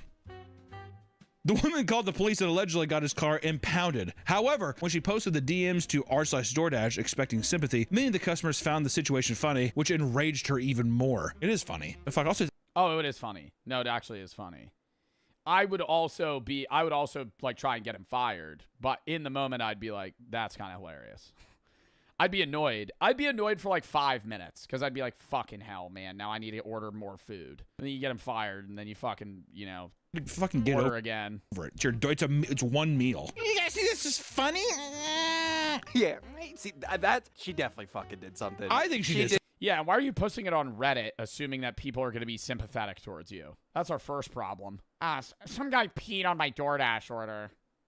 Oh, I'm so sorry. That's so upsetting. Oh, I would be so upset if I were you. Oh my God.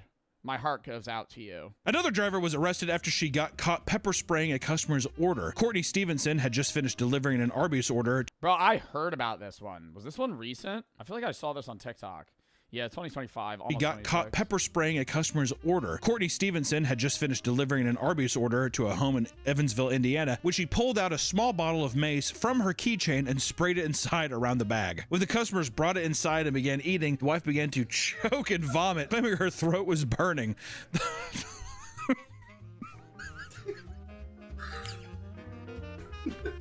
It's horrible, but it's also just...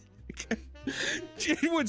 I mean, like, the fumes... Yeah, I don't know. I feel like unless you ordered something that was like really spicy, wouldn't you be like, wait, this is like foul? Alone would be so insane that once again it's a Midwest couple being like, oh goddamn, chicken of China, the Chinese chicken, this shit is popping. Opens it up.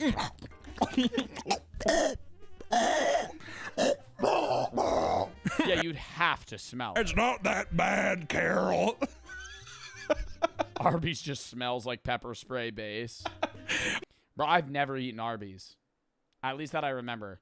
I think I've eaten Arby's maybe once. I told you should have went with General Chow's. Courtney was charged with 2 counts of battery, resulting in moderate injury. 2 counts of consumer It's like fucking biochemical warfare, dude. You're spraying food with fucking pepper spray? product tampering, and was banned from DoorDash. The whores. Do we get a reasoning? I hate when it's just like, we say this, we move on.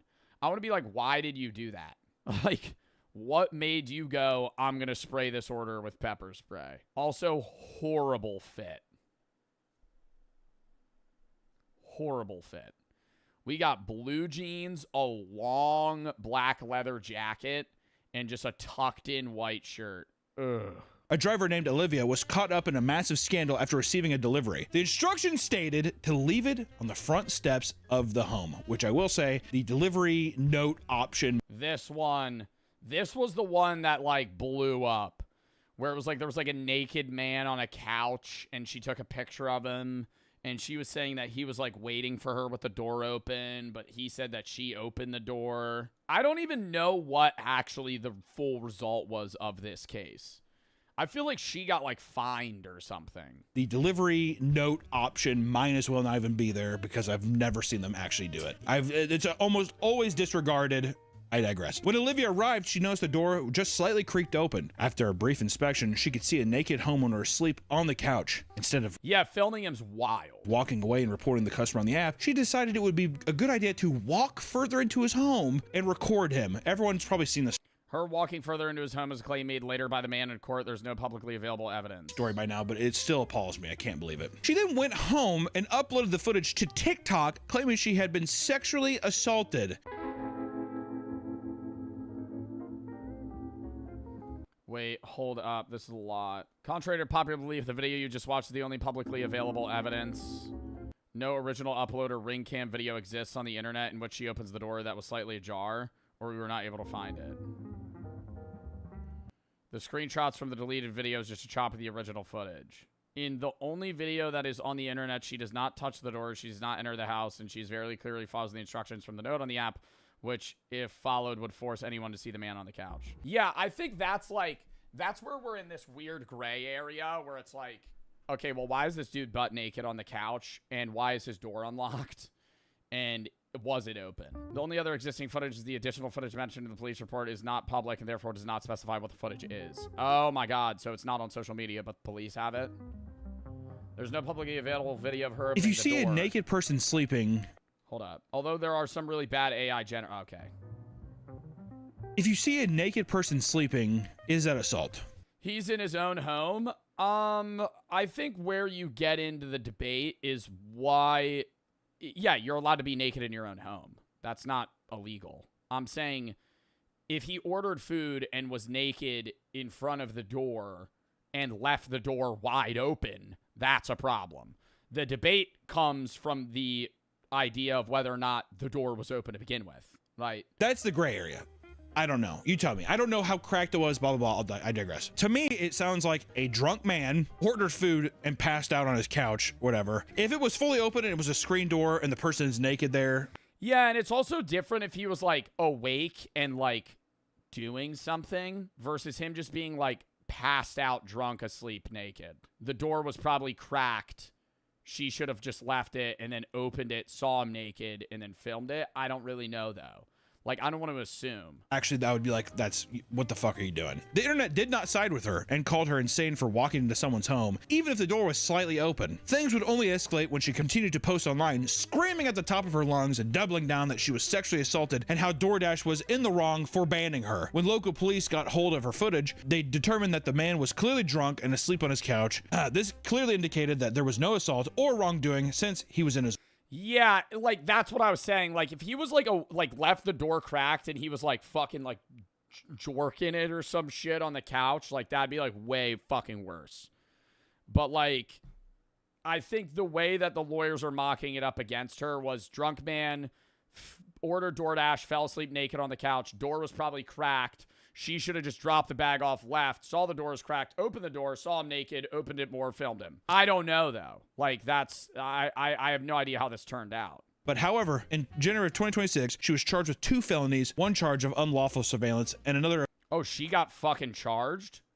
No assault or wrongdoing since he was in his own home. For months, Olivia would defend her actions, but however, in January of 2026, she was charged with 2 felonies, 1 charge of unlawful surveillance, and another of dissemination of unlawful surveillance images, each carrying a maximum sentence of 4 years in prison.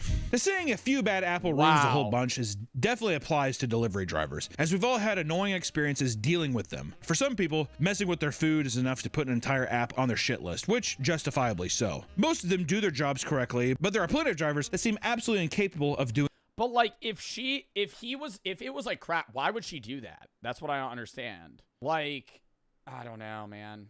We're never gonna know though. If it's like the lawyers have this video that isn't released to the public of like her opening the door, then that's like the biggest thing. Is like if the door wasn't open and she opened the door, then it's fully on her. It's literally one or the other. So the next time you order food online and it gets delivered correctly, be respectful. After all, you never know how insane their shift has been, right guys? And also too, I will say, I mean, have respect for the DoorDash driver and stuff. It's a meal. It's a meal. Granted, you paid money for it or whatever. If they didn't deliver in the right spot and you had to walk a few extra feet to get to whatever, or you had to do X, it's not the end of the fucking world. You know, did somebody fuck up your order and you had to, you know, you had to like live with another thing? These things don't make it justifiably okay just to be like, well, I guess I'm just gonna get walked over. But at the same time, just like let it fucking go, man. Or just don't order through the app anymore. You choose a different one. Yeah, I think it's like, from a customer perspective, if you're having like repeated bad experiences, like just stop ordering food. You know what I mean? That was a good video though. I did enjoy that. We gotta do push-ups, I know.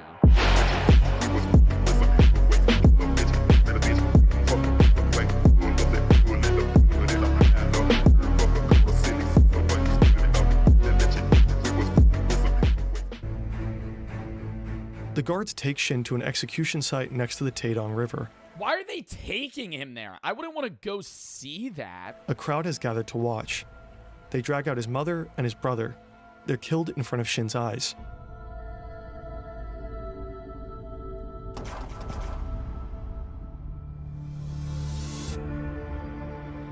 In 1996, Kim Young is transferred to Camp 18. To him, this place feels like heaven. The labor conditions are slightly better, and to his surprise, he reunites with his 70-year-old mother, who is also a prisoner here. But the violence and abuse 70-year-old mother, I thought his mom just died. don't stop. One day, he has to witness how guards beat up his mother and force her to do manual labor. His mother is certain they will both— Oh, other guy. We keep bouncing back between people. Sorry, this is the dude that used to be a high-ranking military official. labor. His mother is certain they will both die in the camp. Even though it means risking his life, she urges Kim to leave her behind and escape.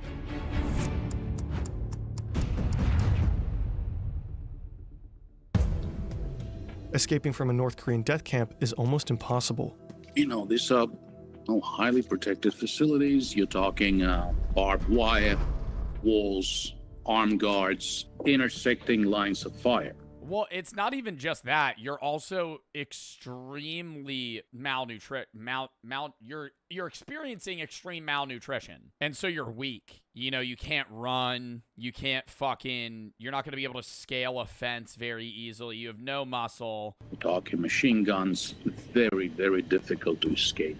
I mean, it's, difficult to escape a detention facility in any civilized country.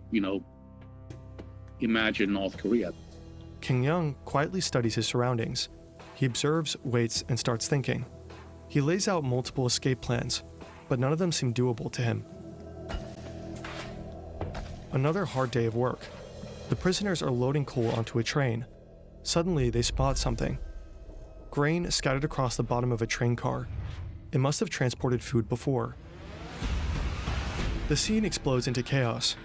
Prisoners drop everything, desperately looking for the tiniest speck of food. What, are they going to eat it right there? The guards start shouting, but no one listens. Kim discovers a narrow space beneath a metal panel in the floor of a coal wagon. He squeezes inside, and as the train rumbles out of Camp 18, he rides with it. No way. Hours later, He got out because people were staring at grain. So he didn't even plan this escape. He just, on a whim, just tried to get out. Is this based off a true story? This is a true story. This is basically the video version of an actual man's account that escaped North Korea and wrote a book about it. the train reaches Go-On Station at around 4 a.m. We don't know exactly how, but Kim manages to crawl out of his hideout and disappears into the night. But, then what the fuck do you do? You know what I mean? I wouldn't know if I got out and now you're in China. What do you do? Do you just go? You gotta go. You get a job. You have no ID. You're not a citizen, right? It's not even just it's not even oh, you're an illegal immigrant. It's you're not even on a record. No one knows who you are. I would have to find, you know what I would do? I would go to another, like, say I was in this scenario, I feel like I would try to go to a country I knew was enemies with North Korea, and I would go to I would try my hardest to find their, what is it called, where they have, like, their own setup in different countries? What is it called? You know what I'm talking about. Embassy. I would go to, like, the U.S. Embassy, and I would be like, I'm a North Korea escapee. Like, I would go to some embassy because he was a soldier too, so he knows the countries that are enemies. I would go to the enemy of North Korea and be like, I escaped. Like, please, you don't speak English? I think they're going to put 2 and 2 together. If you are at a U.S. embassy in China and some dude runs in speaking Korean, clearly malnourished, beat to shit, you're probably going to be like, okay, calm down. I'm going to get a translator, right? Even if you don't speak, say you don't speak the language. You know, I feel like there's something that you'd be able to do. Kim successfully escaped I'm not even Camp just saying 18. U.S. embassy, just any embassy that's not in association or partnered with North Korea. But his path to freedom is still very long. After finding a worker's uniform, he changed his clothes. You want to know what an embassy is? Ooh, that's true. But you can't just walk up to a random guy in China and be like, I'm from North Korea, help me. You're not going to be able to speak to them, and it's like, what the fuck? Like, they're just going to rat on you. And starts a treacherous journey that will take him many months through China and Oh my god, he had to go all the way to Mongolia? Mongolia to South Korea, where he'll eventually What? He had to make his way all the way to Mongolia so he could catch a flight to South Korea? seek asylum. Escaping a prison is one thing. Escaping the country is another. We made a whole video on how to escape North Korea. Link is in the description. Yeah, we watched that video. Shin also manages to escape from Camp 18 twice, both times by crawling under a fence. Both times he's recaptured. After his I'm wondering why he wasn't killed if he was recaptured. second attempt, Shin is sent back to Camp 14 and is thrown into a special detention center, a place with only one purpose: torture. I still have the scars of my torture and the burns. Look at my arms. My arms aren't normal. They are bent and deformed. Before His arm is like they snapped it. I was tortured, my arms were straight. When I was tortured, my arms were tied up with a rope and pulled backwards. That made them more and more bent. I'm filled with anger when I stand in front of the mirror and look at my body after a shower.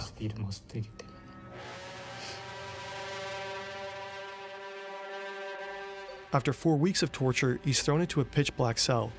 No windows and barely enough space to lie down. There he'll spend the next 6 months.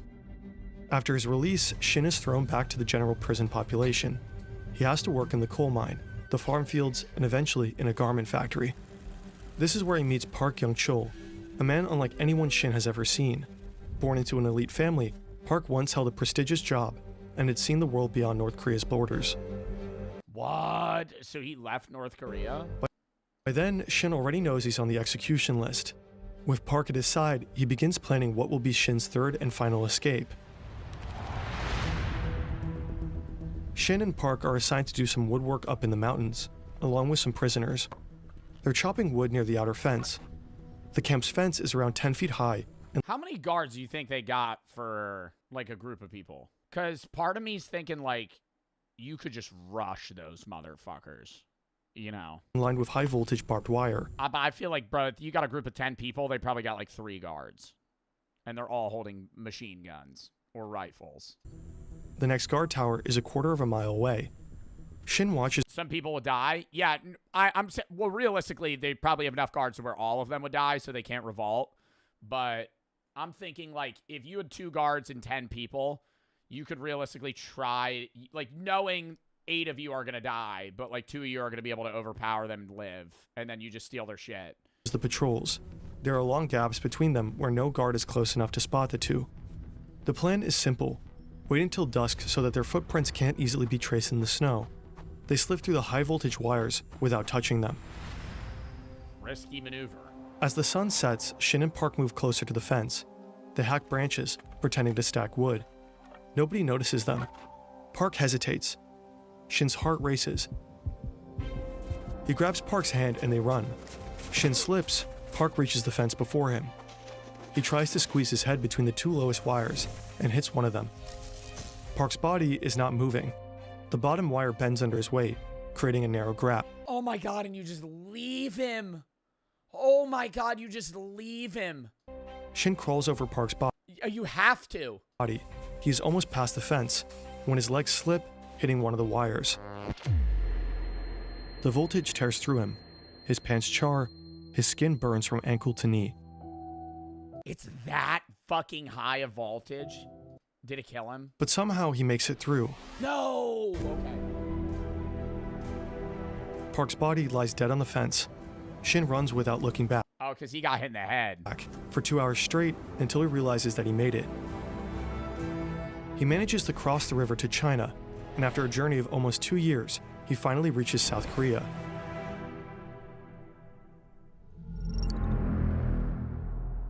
These are all the prison camps that are most likely active in North Korea today. According to Greg Scarlatoiu, Like right now. Like right now. I know time difference, like it's 7 p. Time difference, what time is it in North Korea? It's 8 a.m. There's people in North Korea right now in camps that are like doing slave labor. Right now. Like right now, there's probably thousands of people that are actively fucking doing crops, cutting wood, being beaten to death. Fuck, man. the camps are changing, and not for the better. Camps near the border have reportedly been moved further inland, likely to make escape even harder. And some new internal perimeters have appeared, possibly to isolate high-value prisoners. A third development in terms of infrastructure, evolution and development has been the creation of watchtowers and what appears to be intersecting lines of fire around the camps that would be meant to basically exterminate those who attempt to leave those camps. For some camps, evidence is even scarcer. There's one camp that we know very little about, and that's Camp 16, 1-6. That's very close to the Punggye nuclear testing facility. And I have spoken with the South Korean nuclear scientists who said, look, we don't believe that prisoners are used in digging those tunnels for the nuclear tests, but it is very likely that they will be, used and abused while cleaning up after those nuclear tests. The HR Oh my God, what? And then thing gonna like die of radiation. RNK estimates that up to 120,000 people in these camps. people are currently held in North Korean prison camps. In fact, as a viewer of this video, you might know more about them than most North Koreans ever will. We have to remember that these people are being tortured and maimed today. They were tortured and maimed yesterday, and the same will happen tomorrow. So, I think it's a matter of moral, ethical, religious, and political obligation to continue to maintain our interest in these issues. This is Shin today. He gradually adjusted to a life in society and became a public speaker and advocate for human rights in North Korea. In 2015, Shin Dong-hyuk retracted parts of his story and admitted to changing certain key details in Escape from Camp 14. The book's author published a detailed statement outlining every change Shin had made. According to Shin, some memories were simply too painful and others too shameful to share truthfully at the time. This is Wow. So it's not even like he made it seem worse. He made it seem better than it was. Like one of the edits it showed was that he hated his brother. And so it was easier for him to rat on him. a common reaction for victims of torture, who often cope by suppressing or distorting their accounts of what really happened. Greg Scarlatoiu and others believe Shin's changes don't alter the fundamental truth of his reports. Was Shin Dong-hyuk a political prisoner? Yes, 100%. Okay, he spent some time both at Camp 14 and Camp 18, right across the river. Did he witness the execution of his mother and brother? Yes, he did. So the fundamental elements of Shin Dong-hyuk's story did not change. Shin bears the Yeah, it's like small little additions to each part of the story. scars. physical and psychological. I just don't know how you could physically live a regular life after that. You know what I mean? Like they're very like advocative and they do public speaking work, but it's like always in the back of your mind, you're going to be like, people I knew are in that camp right now. Like you escaped and now you could live in South Korea, but it's like, you know, there's over 100,000 people that are there still, and they're just never going to get out. Wow. That's a sad video, but I'm glad we watched it. All right, count me down 30 seconds, Sean. I got to piss, then we're going to hop.